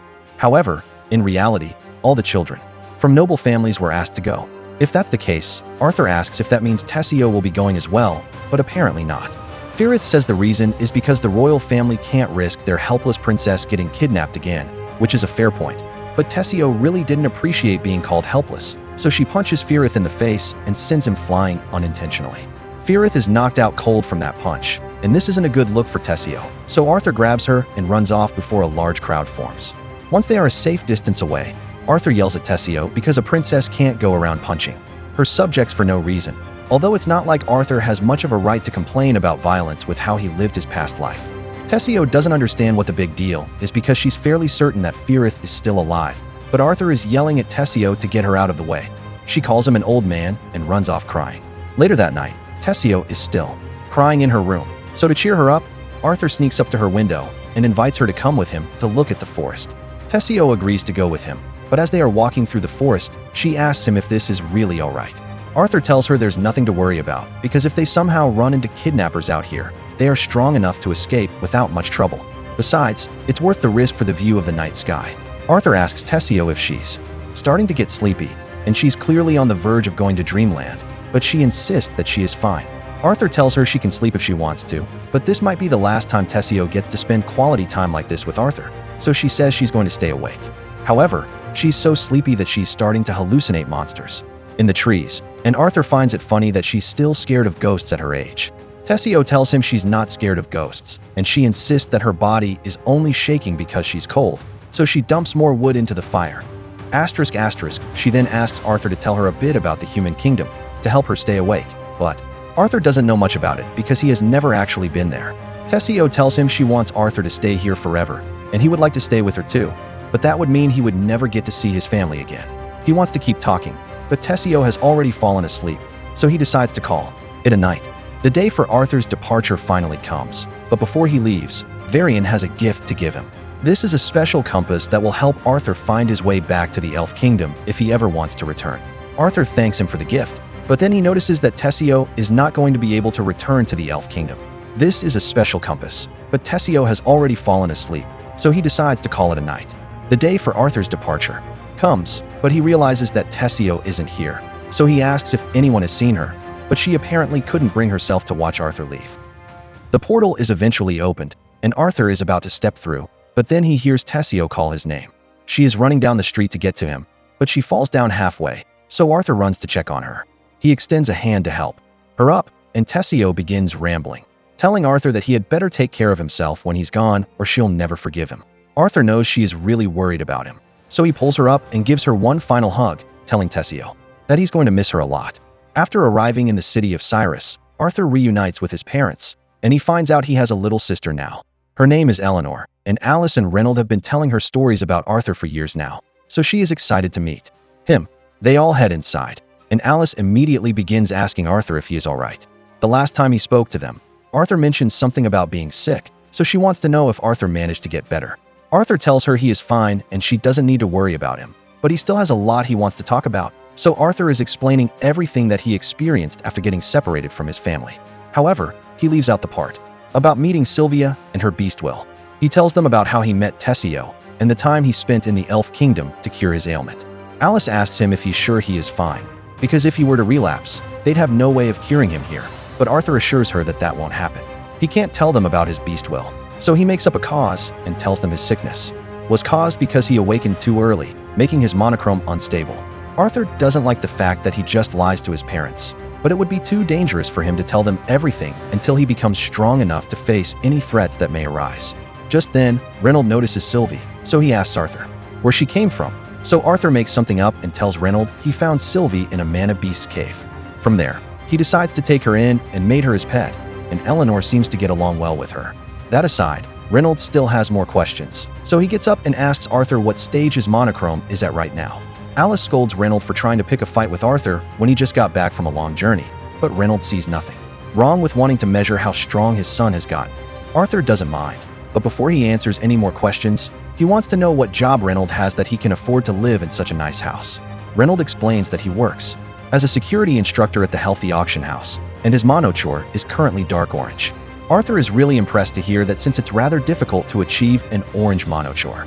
Monochores range from black all the way to white, and the lighter the color of the core, the stronger the core becomes. Reynold is an augmenter, so he obviously spends a lot of time training his body, but who would have thought he was also training his monochore at the same time? Reynold is really proud of himself, so he asks Arthur what stage his monochore is at, and Arthur tells him he's at the light red stage. Reynold curses at the realization that Arthur has nearly caught up to him, but he forgot Eleanor was in the room, so now she's dropping F-bombs constantly. Reynold still can't believe that Arthur is one breakthrough away from surpassing him in strength, and he refuses to take this line down. So he asks Arthur if he's going to have a sparring match with him in the garden right now. Arthur agrees to the match, but before they could head out, the living room doors swing open as Vincent walks in to ask if Reynold's son is back yet. Reynold introduces the man to Arthur as Vincent Helsty, and he is the owner of the auction house that Reynold works at, so he is pretty much Reynold's boss.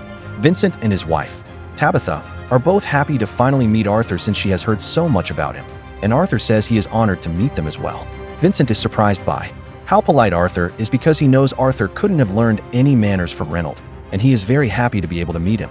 Moving on, Vincent and Tabitha introduce Arthur to their daughter, Lilia, and at first she acts pretty reserved around Arthur, but as soon as she spots Sylvie on Arthur's shoulder, she falls in love.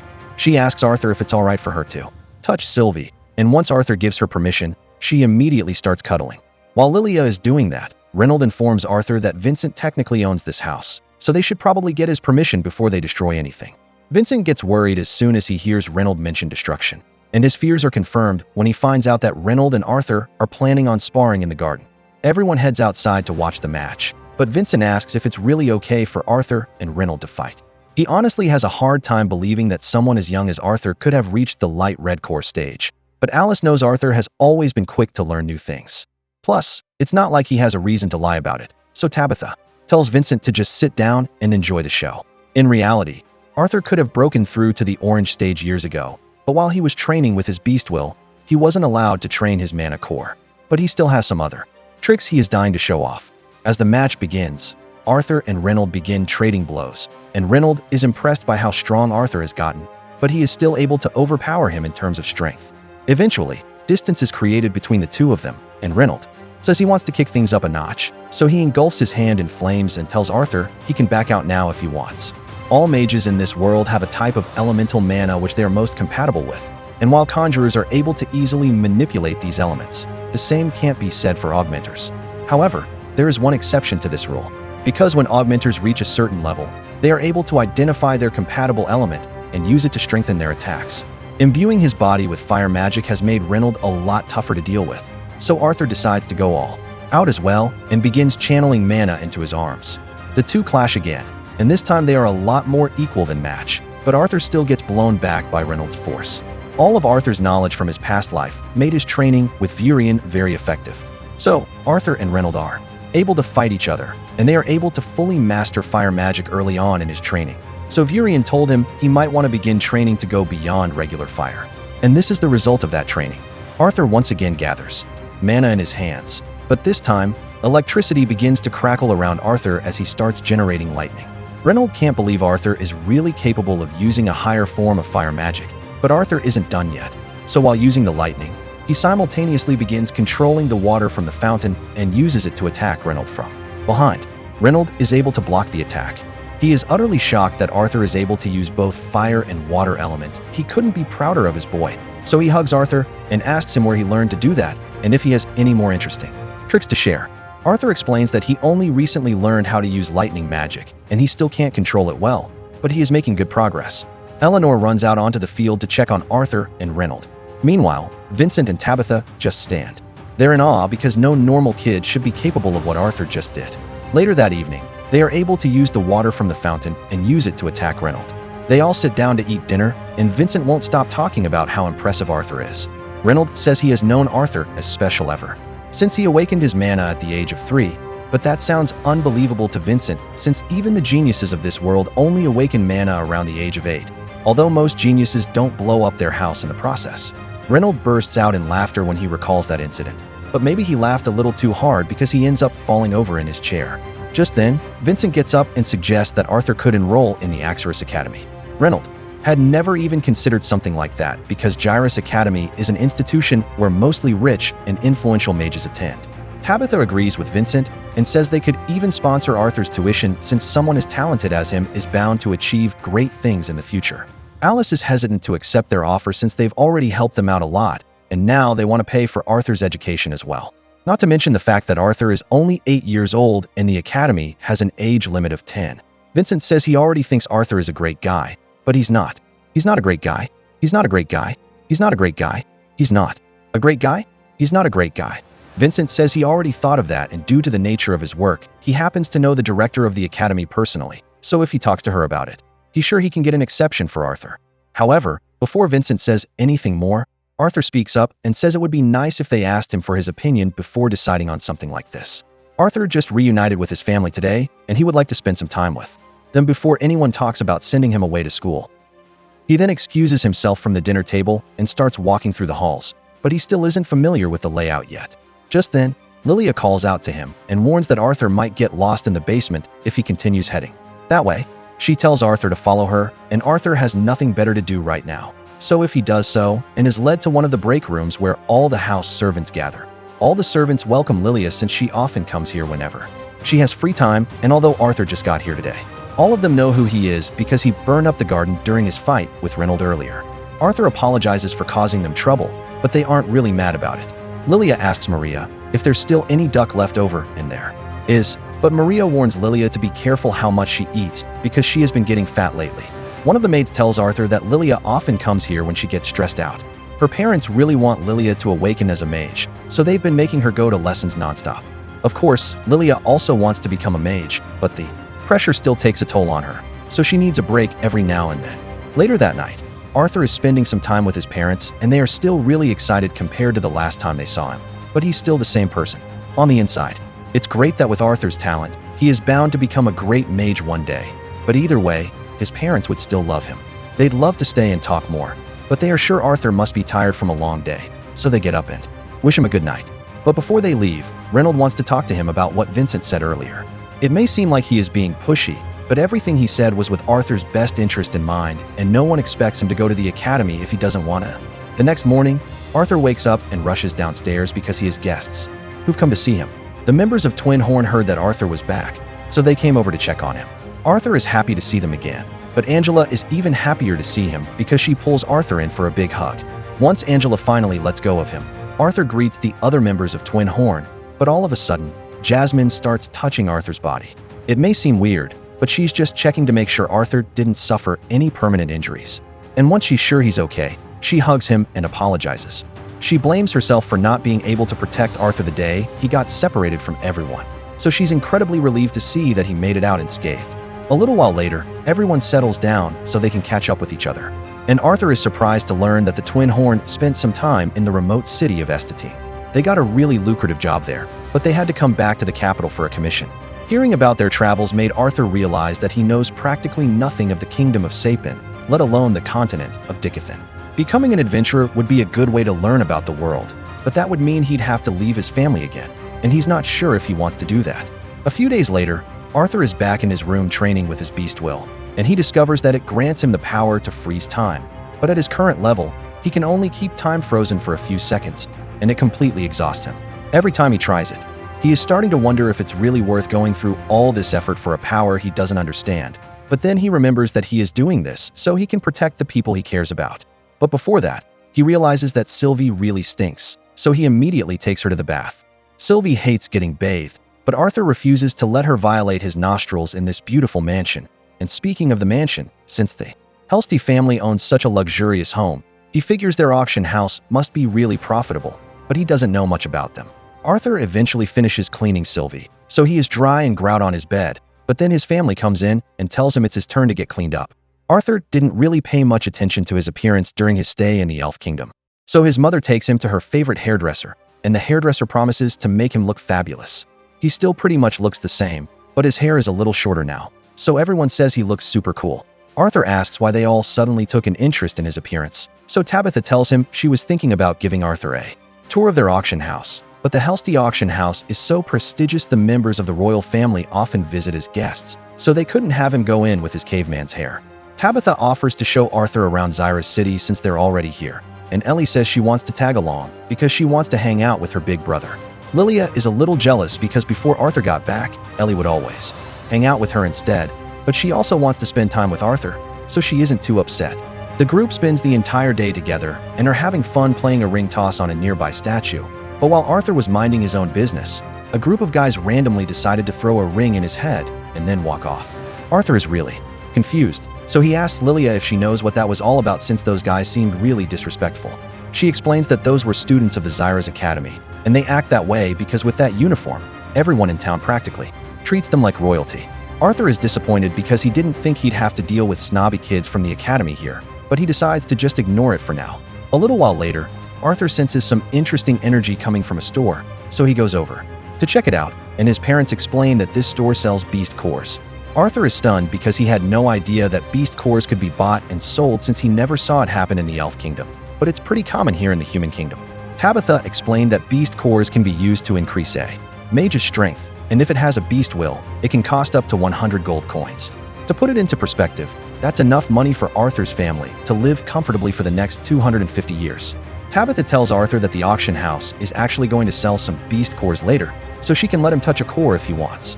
Arthur appreciates the offer, but he isn't particularly interested since he's okay with the beast core he got from Sylvia. Just then, Lilia speaks up and asks her mother if she can get a beast core, but Tabitha firmly turns her down because simply getting a beast core isn't going to help her awaken as a mage, and besides, she thinks it's way too expensive for a kid.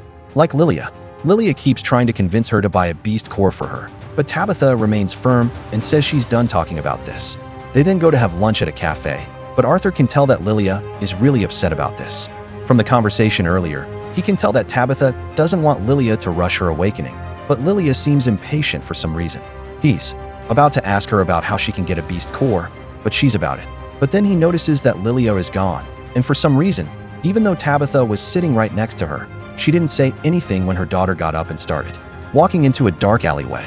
Arthur gets up to follow her and tracks Lilia down to a magic store. She is currently looking at one of the cheaper beast cores, and with her allowance, she could afford to buy this one for herself. But Arthur asks her if she's sure she wants to do that. Even if she gets a beast core, it doesn't mean she will suddenly be able to use magic, but Lilia says she won't know for sure until she tries it. She tries reaching for the beast core, but she can't, but Arthur grabs her hand and tells her to wait because he doesn't think it's a good idea. However, Lilia doesn't want to hear it from Arthur because he could never understand how she feels. When he's so special, she pulls herself away from Arthur, but in the process, she accidentally bumps into a boy behind her, and it turns out to be the Axorus students from earlier. She apologizes for bumping into him, but the guy's ego is too inflated to accept that it was just an honest mistake, so the boys plan to start a fight. The owner of the store hears all the commotion and comes out to see what's going on. But then, he sees the Axorus Academy uniform, and he wants nothing to do with those brats, so he pretends he didn't see anything and goes back into his office. The Axorus boys now have free reign to do whatever they want, and the first thing that comes to mind is to burn Arthur and Lilia. Lilia runs behind Arthur for safety, and Arthur would like to resolve this peacefully. But these guys don't look like they are open to reason, so he prepares to wipe the floor with them. However, before the fight could start, Tabitha and Alice show up and demand that everyone dispel their magic immediately. The boys initially don't care about Tabitha and ask her if she thinks she is to stop them. The store owner even comes out and begs Tabitha not to anger the boys because they have the power to destroy the entire store if they want to. However, Tabitha tells them that even students of the academy won't be forgiven if they so much as touch the daughter of the Helsty family. As soon as the boys realize that Lilia is a member of the Helsty family, they start panicking because the Helsty family is one of the largest donors to the academy, so they definitely get expelled if the director were to find out. They quickly leave the store and go back to there without causing any more trouble, but not before calling Lilia an incompetent trust fund baby. After that, everyone returns home, and once they arrive, they inform Vincent of what happened. He is shocked to find out that Arthur and Lilia nearly got into a fight with some students from the academy, but Tabitha was able to stop it before anything bad happened. Specifically, because Arthur might have killed those boys if she hadn't stepped in. Lilia apologizes for causing so much trouble, but Vincent tells her it's nothing to worry about.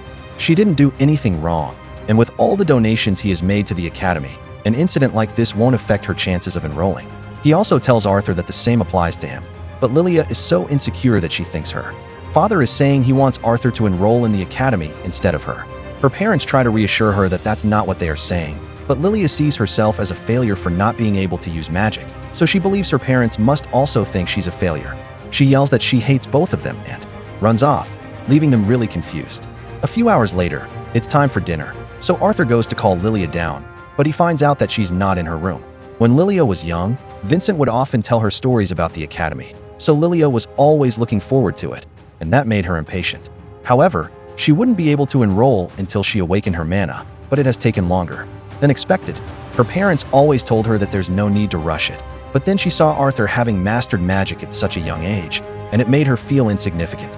Arthur eventually finds her sitting in the staff break room by herself, and he wants to say something to cheer her up, but he doesn't want it to seem like he is looking down on her, so he isn't sure how to approach this. However, before Arthur could say anything, Lilia apologizes for being jealous of him.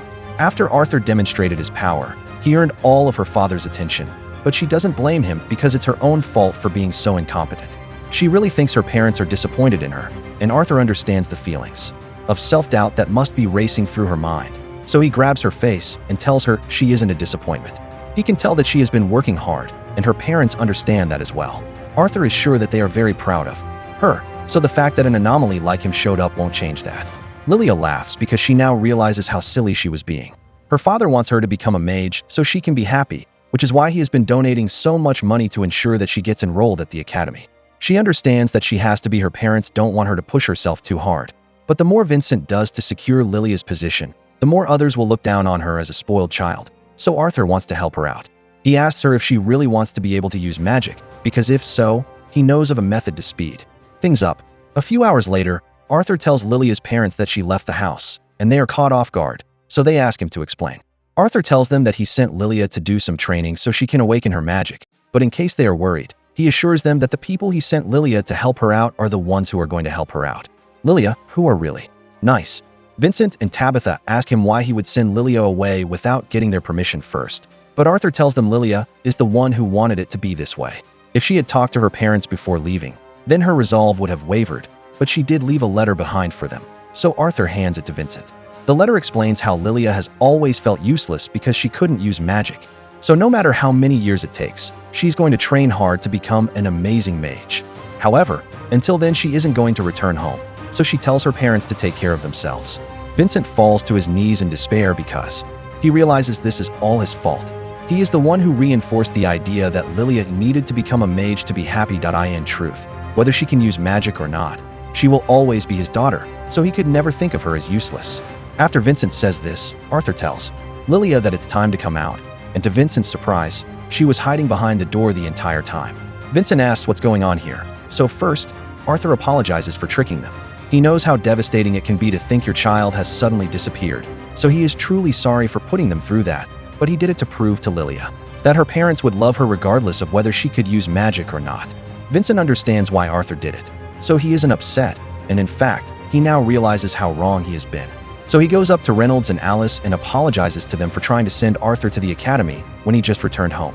He also wants to apologize to Lilia for practically forcing her to become a mage.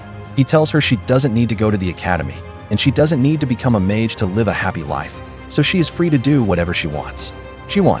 Lilia appreciates it, but she tells her father that she still wants to attend the academy even if it takes her a few extra years to awaken her magic. She says she wants to become a mage who can use magic to make others happy, and if she's sure that's what she wants, Arthur says he will awaken her magic for her. Since he's going to awaken Lilia's mana, he decides to do the same for Ellie too. So both of them sit in the middle of the room. He tells them that the first step is to take deep breaths and exhale slowly with their eyes closed so they can sense their mana. Ellie is able to sense it right away, but Lilia is still not feeling anything yet. She wonders if she just doesn't have any talent for magic, but Arthur tells her she just needs to keep at it. He then places his hand on Ellie and Lilia's back and warns them that he's about to stimulate their mana so they might feel a little heat.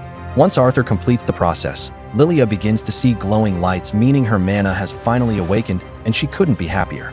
Later on, Arthur and his family are invited to the Helsty auction house, and they are amazed by how huge the place looks. Alice is worried she might not be cut out for an event as fancy as this, but Tabitha assures her that it's fine and they should just enjoy their night. Tamag's auction is something that adventurers and aristocrats alike have been looking forward to because it is a rare chance to buy rare items collected by Vincent. Such rare items include magic beast cores and expensive foreign statues, so security here is really tight, and Reynolds is the one in charge of all the security guards. Once the auction begins, Vincent steps out on stage and announces that they have some special guests with them tonight. The royal family of the Kingdom of Sepin, King Brian, Queen Priscilla, and the young prince and princess, Curtis and Kathleen. Everyone cheers for the royal family, so Arthur assumes they must be good rulers for the people to like them so much. With the royal family present, Reynolds and the rest of the guards are on high alert to make sure nothing goes wrong. Meanwhile, inside, Vincent begins the auction with the first item. It is a blade that was forged by a famous craftsman, so mana has been added to the blade to make electricity flow through the tip. The starting bid for the sword is 50 gold coins, but one of the auction members immediately bids 51 on it. While people bid over each other, Arthur wonders if it would be possible for him to add an element to a weapon if it is suitable. Just then, he notices Vincent bringing in a pair of masks, and Arthur seems rather interested in them. But then he notices that Sylvia is missing. He thought she was playing with Lilia or Elia first, but then he sees them sleeping over there. So he gets up to go look for her.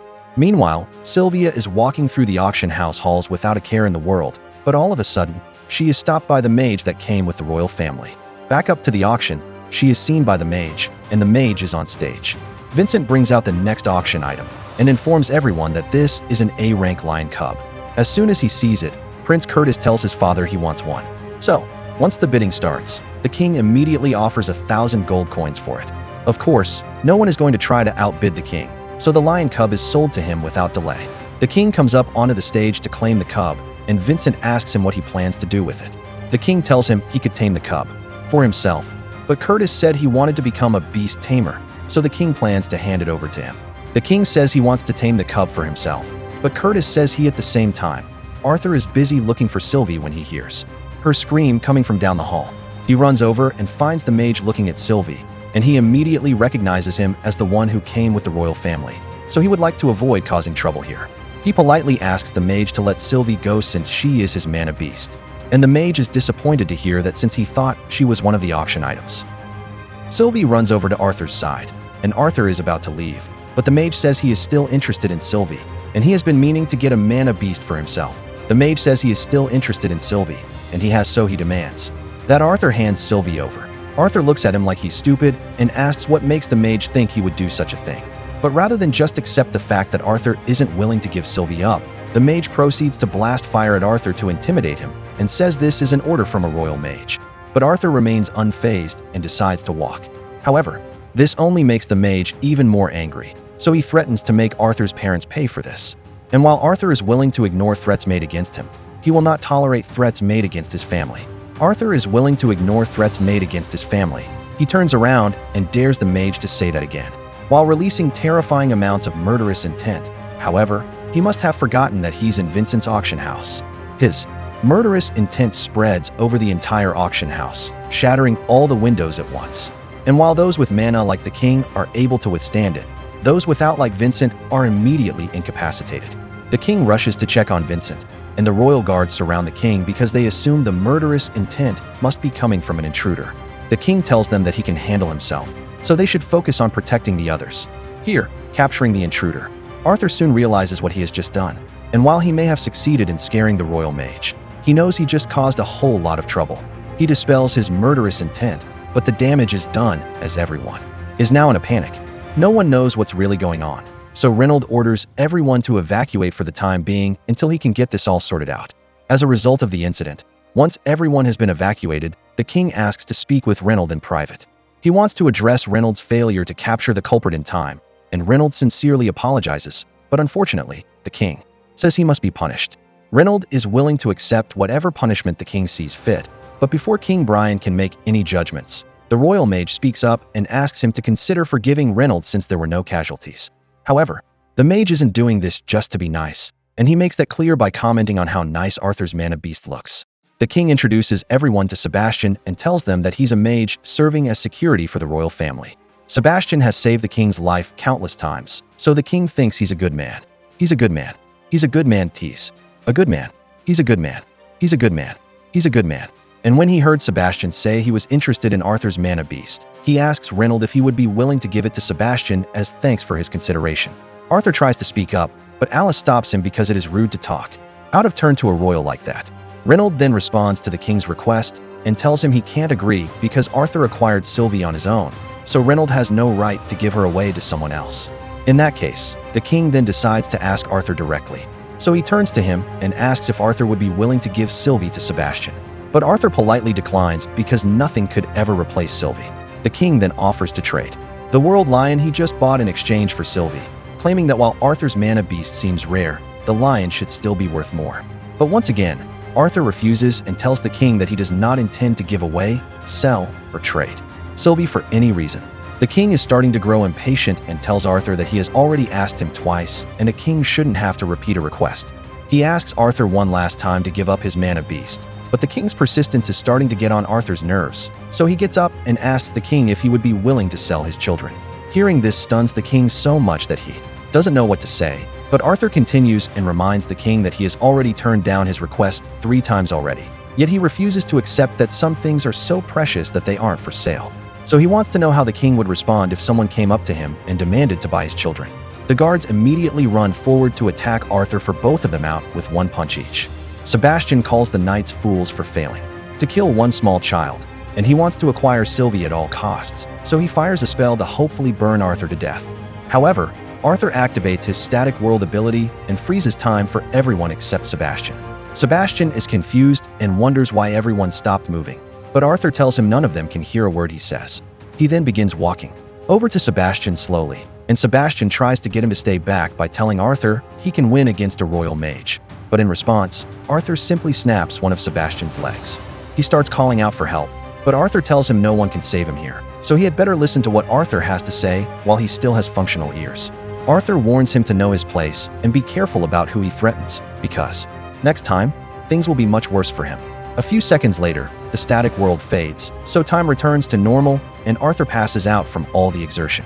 A little while later, Arthur wakes up in his bed with a massive headache, but at least he's not in prison or something. He realizes he may have been in prison for a long time, and he's not gone overboard by using static world since he was able to successfully freeze time for a few moments, but it took a tremendous toll on his body. Just then, Alice comes in to check on Arthur, and she is relieved to see that he's finally awake. Arthur asks her to tell him what happened after he passed out. So Alice explains that everyone was shocked when Arthur suddenly collapsed, so she rushed to treat him, but it still took a long time for his body to recover. Since Arthur seems to be doing fine now, Alice asks him if he would like to go shopping with her, and Arthur agrees since he could use a change of scenery. While out, Arthur spots a hairpin which would look great on Ellie, but he still doesn't have any money, so Alice buys it for him and tells Arthur he can give it to Ellie as a gift later. She also offers to buy a gift for him as well, but Arthur asks if it's really okay for them to be spending so much money since Randall might have lost his job at the auction house. However, Alice tells him he doesn't have to worry about their family's finances because she has a job as well. Arthur had no idea of this, but apparently, Alice makes luxury items, and they are quite popular among the nobility. So she makes a decent amount of profit, so they can still afford to buy whatever they want. So much so that by the time their shopping trip is over, Arthur and Alice are carrying a bunch of bags. Once they return home, they overhear Randall in the living room talking to someone and saying his silence can't be bought when his son was nearly killed. Arthur asks what's going, and as soon as Randall sees him, he is relieved that Arthur is back on his feet. Arthur says there's no need to be so concerned about him since he's perfectly fine, and the man Randall was talking to realizes that Arthur must be the boy from the incident, so he asks him to join them. He presents Arthur and Randall with a bag of gold from the king as a small token of apology for the minor incident yesterday. But Arthur wouldn't exactly call being attacked by two knights and a royal mage minor. However, he decides to just be polite and thanks the messenger for coming all the way out here for this.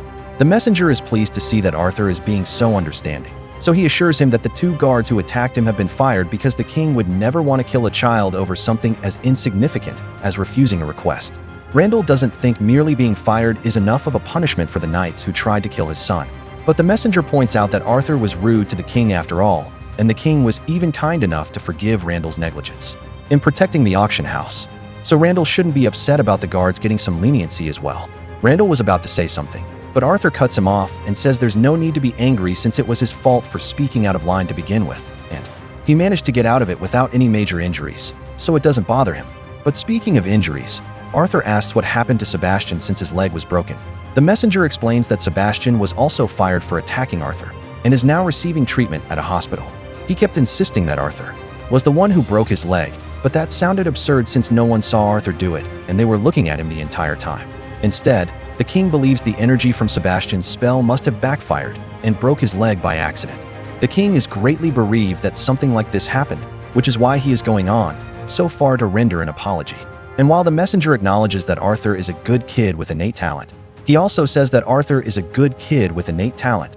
He also warns him to be careful of how he speaks to people in positions of power because not everyone is as forgiving as the king. Arthur and Reynold accept the apology, and after the messenger leaves, Reynold hands all the hush money over to Arthur. Arthur asks if he's sure he wants to give this to him, but Reynold thinks it's only fair since Arthur was the one who faced the danger.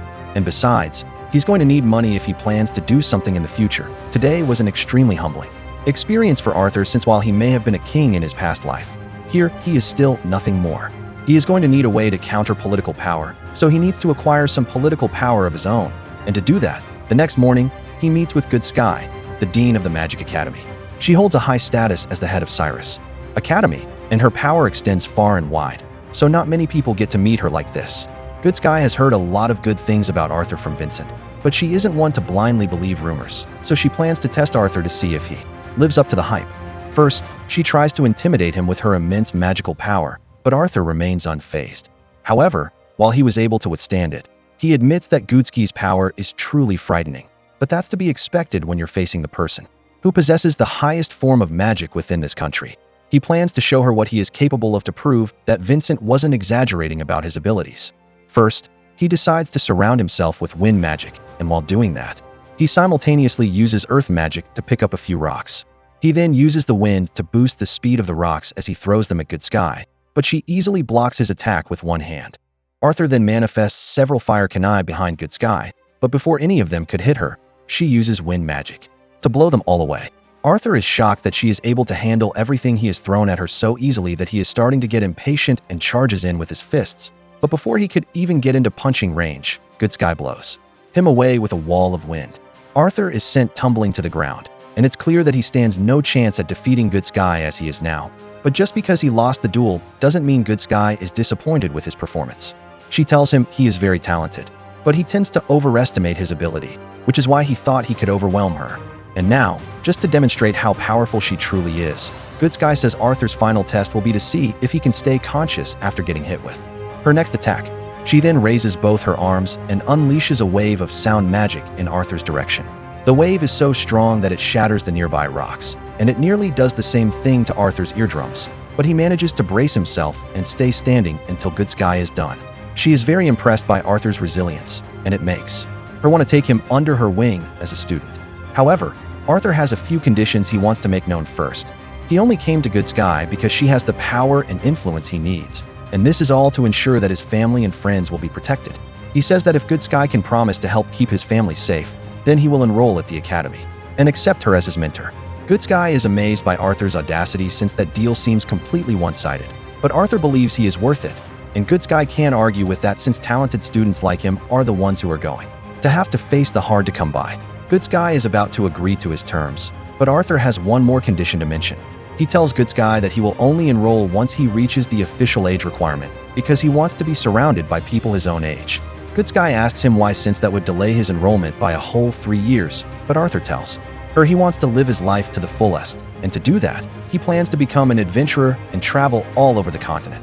Good Sky can tell that Arthur is firm on this decision, so there's no way she could convince him to change his mind. She asks him to do what he wants to do, and he says, ask Arthur if he has told his family about his decision yet, but he still needs to go home and talk to them about it. So Good Sky tells him that if he can get his parents on board, then she will agree to all of his terms. However, as soon as Arthur returns home and tells his parents that he wants to become an adventurer, Alice immediately tells him she won't allow it. Reynolds asks her to at least listen to what Arthur has to say, but Alice is having none of it because Arthur just got back after being separated from them for years, so she doesn't want to send him away again. Reynolds tries to mediate and asks Alice if she would be okay with it if Arthur had a guardian with him when he went on adventures, but she still refuses to compromise. Just then, Arthur speaks up and tells Alice that he won't be gone for as long as last time. He will just be going on adventures so he can return home to see them every few months. Hearing that Arthur will be able to visit home makes Alice calm down a little, and besides, Arthur doesn't plan to go on an adventure immediately. Anyway, he says he will leave home in a month or two because he still wants to enjoy home life a little more, but he also needs to explore more of the Decafin continent, because there's a lot of stuff he doesn't understand yet. Also, it would be boring if he stayed here and trained on his own for ages, so he wants an opportunity to test his skills against real-world scenarios. Alice isn't so opposed to the idea of letting Arthur go adventuring anymore, but she is still very worried, so she asks Arthur to promise that he won't keep any secret from her. Arthur promises to be completely honest with her, but he knows there are a lot of things he has to keep hidden from his family. Moving on, Reynolds still thinks it would be a good idea to get a guardian for Arthur since adventuring can be very dangerous business. So he goes to ask his friends if any of them can fill the role. Unfortunately, he can't offer much in the way of payment, but he promises that he will find some other way to repay them. However, the members of Twin Horn All tell him that there's no need to be so concerned about money because they are all friends here, and they would gladly sacrifice some of their time to help Arthur out. But with that said, Adam says he can't do it. He hates babysitting jobs, and he is worried that he and Arthur might get into a fight at some point, and Arthur might kill him in his sleep. The others agree that it'd be a bad idea since Adam and Arthur are not going to be so annoying that Arthur might really consider killing him. Just then, Jasmine raises her hand and offers to take the job, but this really surprises everyone because they all know that she hates protection jobs even more than Adam does. Jasmine says that if it's for Arthur's sake, then she's willing to do it, and Reynolds is grateful that she volunteered so the matter is settled. Jasmine is an odd mentor just like Arthur, and she recently reached the light orange stage. Plus, she seems to get along with Arthur really well, so she'd be perfect for a protection job like this. Now that Arthur's guardian has been chosen, she's going to have to go to the auction house because he still needs to pick out a sword, and Reynolds has no problem with it. So he puts in a request with Vincent. The next day, Arthur meets with Vincent and tells him he needs to get a sword for his adventurer admissions test. So Vincent tells him he is free to look around as much as he likes. There are so many swords in Vincent's inventory that it's going to take a long time to sort through them all. So by dinner time, Arthur still isn't back yet. Alice is starting to get worried and wonders if she should go looking for Arthur. Reynolds tells her that it takes time to choose a suitable weapon, so it's best if they just wait for him to finish. Meanwhile, Arthur currently agonizing over what to do because he has looked at hundreds of swords now, but he still hasn't found a single one that piques his interest. Most sword fighters in this world are augmenters, so the swords available are usually double-handed blades or really big one-handed blades. and that won't work for Arthur since his small body can't handle a weapon like that. He even decides to try looking at some non-sword weapons, but nothing really stands out to him. Just then, Sully gets Arthur's attention and leads him over to a stick she found on the ground. Arthur isn't sure why Sully is so interested in this stick, but he decides to pick it up, and when he does, he realizes it's a lot heavier than it looks. He also notices that it isn't balanced like a stick at all, almost as if there's a blade inside it. Arthur tries pulling on the handle to see if he can unsheath it, and after imbuing it with a bit of mana, he sees some runes flash in front of his eyes, and he is able to unsheath the sword. This is the first time Arthur has seen a sword with a blade like this, so if he takes a few practice swings, but it's too heavy to his body to handle naturally. However, even with the weight, the sword's quality is still good enough that Arthur is able to effortlessly cut a barrel in half. While Arthur is inspecting the blade, the sword suddenly zaps his hand, so he accidentally drops it, but by the time he picks it up again, he realizes that something has changed. It is somehow perfectly balanced now, and even its size and shape now suit Arthur's body quite well. Arthur finds this intriguing since he had acquired many excellent swords in his past life as King Grey, but this is the first time a sword has so accurately matched his needs. He then decides to try it out on another barrel, and he is easily able to destroy it in one swing. Just then, Vincent, Reynolds, and James all walk in because Arthur has been gone for an awfully long time and dinner is starting to get cold. They ask Arthur if he has found the sword that he likes yet, but Arthur doesn't want to show them this. One, because Vincent might want it back if he realizes how valuable it is. Instead, he grabs a random sword off a shelf and says this is his choice. Reynolds takes the sword, and after testing it out a little, he can tell that there's nothing special about this sword. But if Arthur says this is what he wants, then Vincent says he can have it. Just then, Vincent notices the stick Arthur is carrying on his hip, so he asks him about it. And Arthur makes up an excuse saying this is just a regular old stick he found, and he was planning to just use it for some harmless practice swings since it definitely isn't a sword. Vincent had no idea he even had a stick like that in his warehouse, so he asks James to pull up the inventory list and check where it came from. James informs him that an old man just threw the stick at him one day after saying something like, "There's no suitable user for this thing. By all appearances, it is just a sturdy stick," and even after taking it to many appraisers, they all told him it was just a regular stick. But it was a cool-looking stick, so James decided to store it in the warehouse. Arthur pleads with Vincent for permission to take the stick with him, and since he doesn't know what to do with it anyway, Vincent agrees to let Arthur take it as well. In the following weeks, Arthur enjoys the time he spends with his family and friends, while also making preparations for his departure, and before he knows it, his 9th birthday has come. A huge party is held to celebrate, and later on, everyone gathers around to give Arthur his presents. The first one Arthur opens is a glove that Alice got for him. The gems on it have been imbued with her healing magic, so he can use it if he ever gets injured. The next gift is from Vincent, so he shows Arthur a pair of rings and tells him this is so Alice won't have to worry about him so much. Basically, the light on Alice's ring will let her know if Arthur is ever in life-threatening danger, so they can send help. The final gift is from Adam, and it's a magic scroll that can transmit sound. It will allow Arthur to record a message and send it home so Alice can respond. Arthur thanks everyone for all wonderful presents, and since he is officially leaving tomorrow, he wants all of them to know that he really appreciates everything they've done for him. Alice asks him to please be careful when he's out in the field, because she doesn't care if he becomes high-ranked or makes a fortune. All she wants is for him to return home safely. That night, Arthur packs up all of his gear, and while he feels sad about leaving his family so soon, he is also determined to grow stronger so he can make sure he never loses them. And to do that, he needs to experience new things and gain power. After getting all of his things ready, he heads downstairs where his family is waiting to say their final goodbyes. Reynolds reminds him that he may be strong, but he had better not overestimate his abilities and get himself into trouble.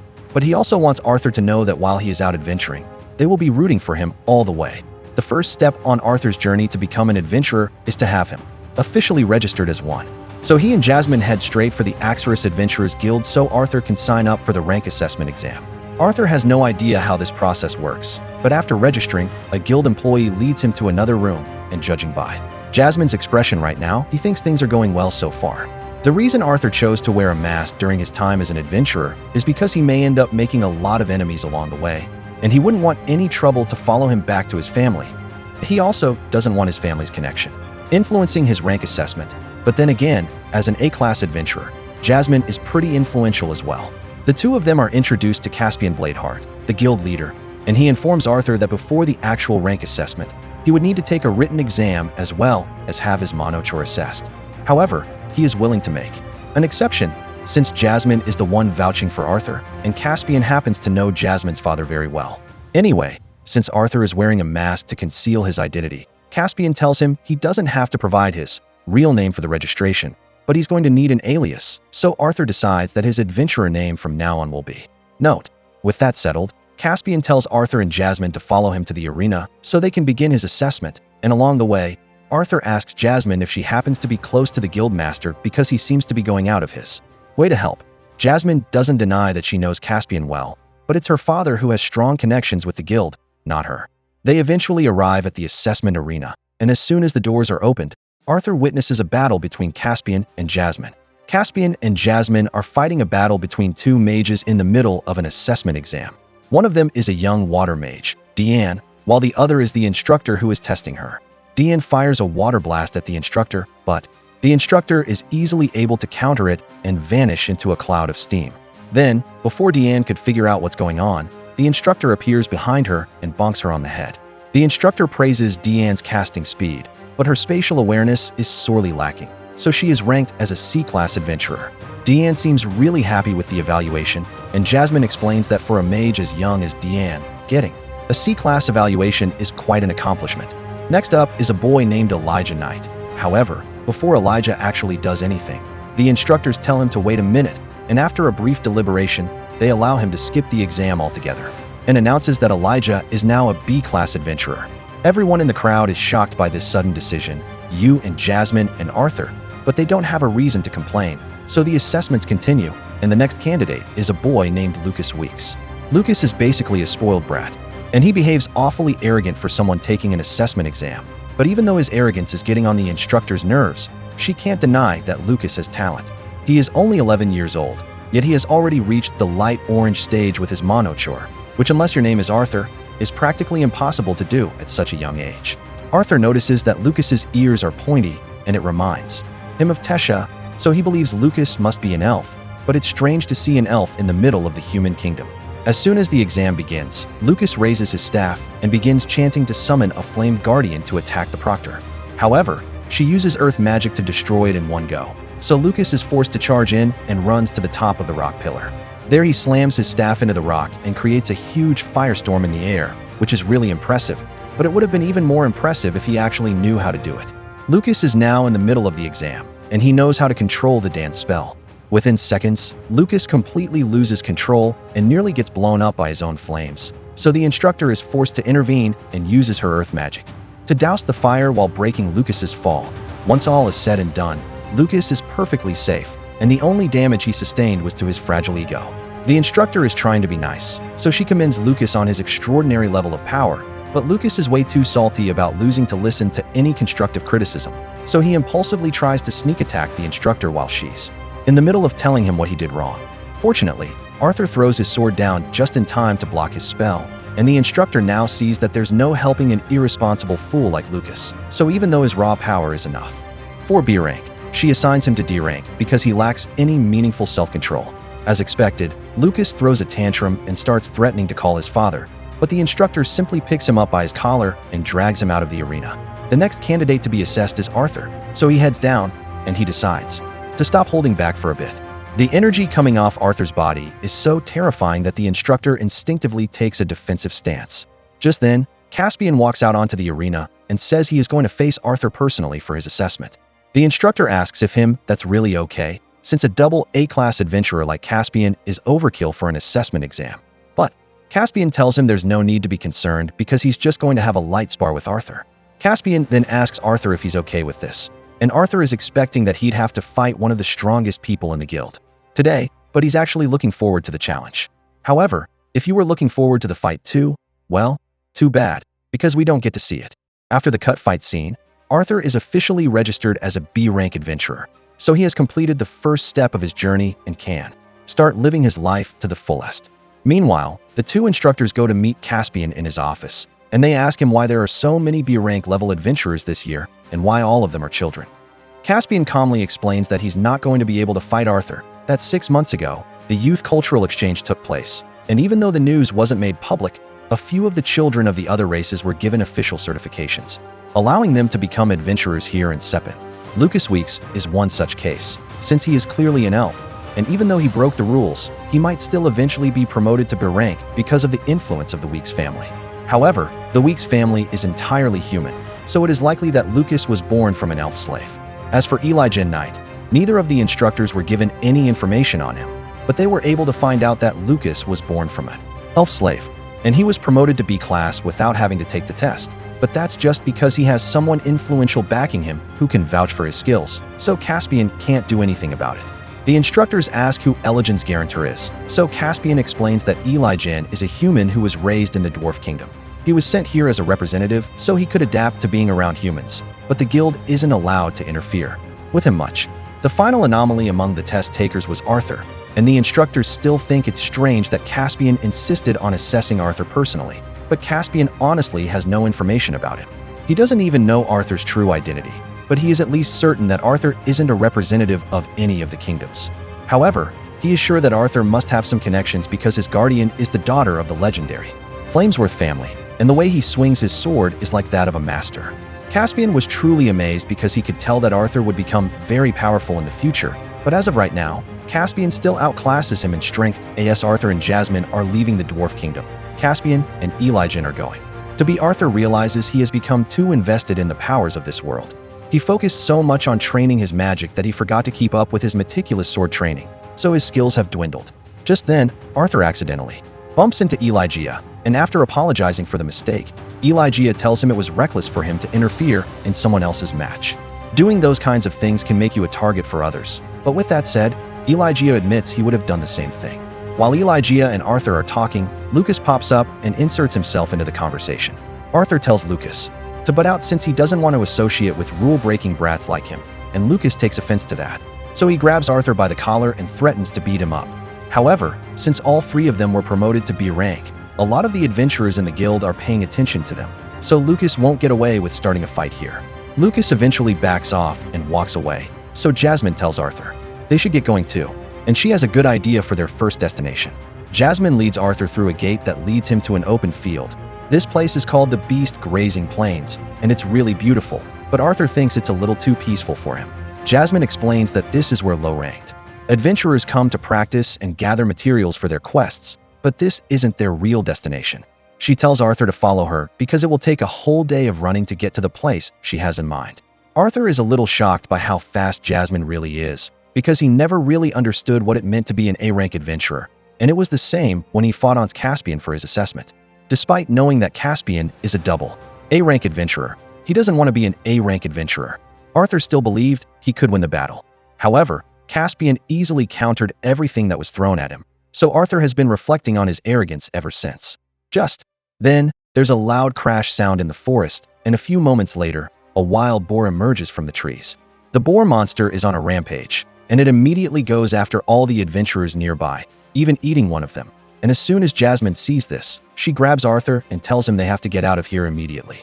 A boar monster like that shouldn't be anywhere near the Beast Grazing Plains. After running for a little while, Arthur and Jasmine figure out how the boar got here, because there's a destroyed carriage sitting in the middle of the plains. Jasmine believes some adventurers must have captured the boar alive and were transporting it when it suddenly broke free and went on rampage. But while that certainly makes sense, Arthur doesn't understand why anyone would want to capture that thing alive. The boar eventually spots Arthur and Jasmine, so it charges right at them, and the two are forced to jump out of the way. It then tries to stab them with its unusually long tongue, but they manage to dodge again. However, things are starting to get really dangerous, so Jasmine tells Arthur to run away while she deals with it. She lunges forward at the boar and uses her wind magic to speed herself up while slashing at it. She manages to get a few good hits in, but when she lands on a nearby tree, the boar charges in and almost squishes her. Jasmine dies out of the way, but she loses her balance in the process. So Arthur jumps up to catch her before she gets hurt. Jasmine thanks Arthur for saving her, but there are still a lot of newbie adventurers in the boar's line of sight, and they're not the only ones. The boar's line of sight, so Jasmine gets back up and rushes to defend them. The boar begins getting ready to charge, so Arthur wants to jump in to help fight. However, his experience from his past life tells him he needs to wait. He has already made the mistake of overestimating his abilities once today, so this time he is going to be patient and wait for the right time to strike. Once the boar begins its charge, Arthur waits until it is completely focused on Jasmine, and in that moment, he leaps forward and imbues his sword with fire magic before stabbing and slicing the boar in an instant. Thanks to Arthur's excellent work, everyone remains safe. But Jasmine can't help but feel a little disappointed that she wasn't able to protect Arthur properly as his guardian. Jasmine originally became an adventurer because she wanted to run away from her family, the Flamesworths. Her family has been producing great mages for generations, and they have always greatly valued their fire magic. At first, Jasmine was proud to be part of such an extraordinary family, and since she awakened her mana at an early age, her parents had high hopes for her. However, once they found out that Jasmine could only use wind magic instead of fire, they turned their backs on her and said she was a disgrace. Arthur gets up and shouts that her family is stupid because there's no superiority when it comes to elements. But after he says this, Jasmine bursts out in laughter. She apologizes for laughing, but she thinks it's funny that he got so worked up over this when he is usually so calm. The reason Arthur got so angry is because he was constantly told he was useless in his past life, just like Jasmine was. What Jasmine's family did to her was definitely cruel, but it's only because they turned their backs on her and said she was a disgrace. She was a disgrace. She was a disgrace. She was a disgrace. At first, she didn't know how to cooperate or trust others in combat, but over time, she built a bond with her teammates, and they taught her a lot of things. She still gets scolded when she messes up sometimes, but she knows she has changed a lot for the better thanks to them, and she wonders if it's the same for Arthur. Arthur isn't really sure if someone like him can actually change after everything he did in his past life. But then he thinks about everything he has done and all the people he has met since he reincarnated, and for their sakes, he's going to do his best to become a better person and protect them. We have come to the end of the interesting manhwa. Hope you enjoyed it. If you did and want more of the fun, kindly join our community by kindly hitting the subscribe button and the notification bell to get notified on new animes, manhwas, and fantasy stories release. Like and share to help us grow as a community.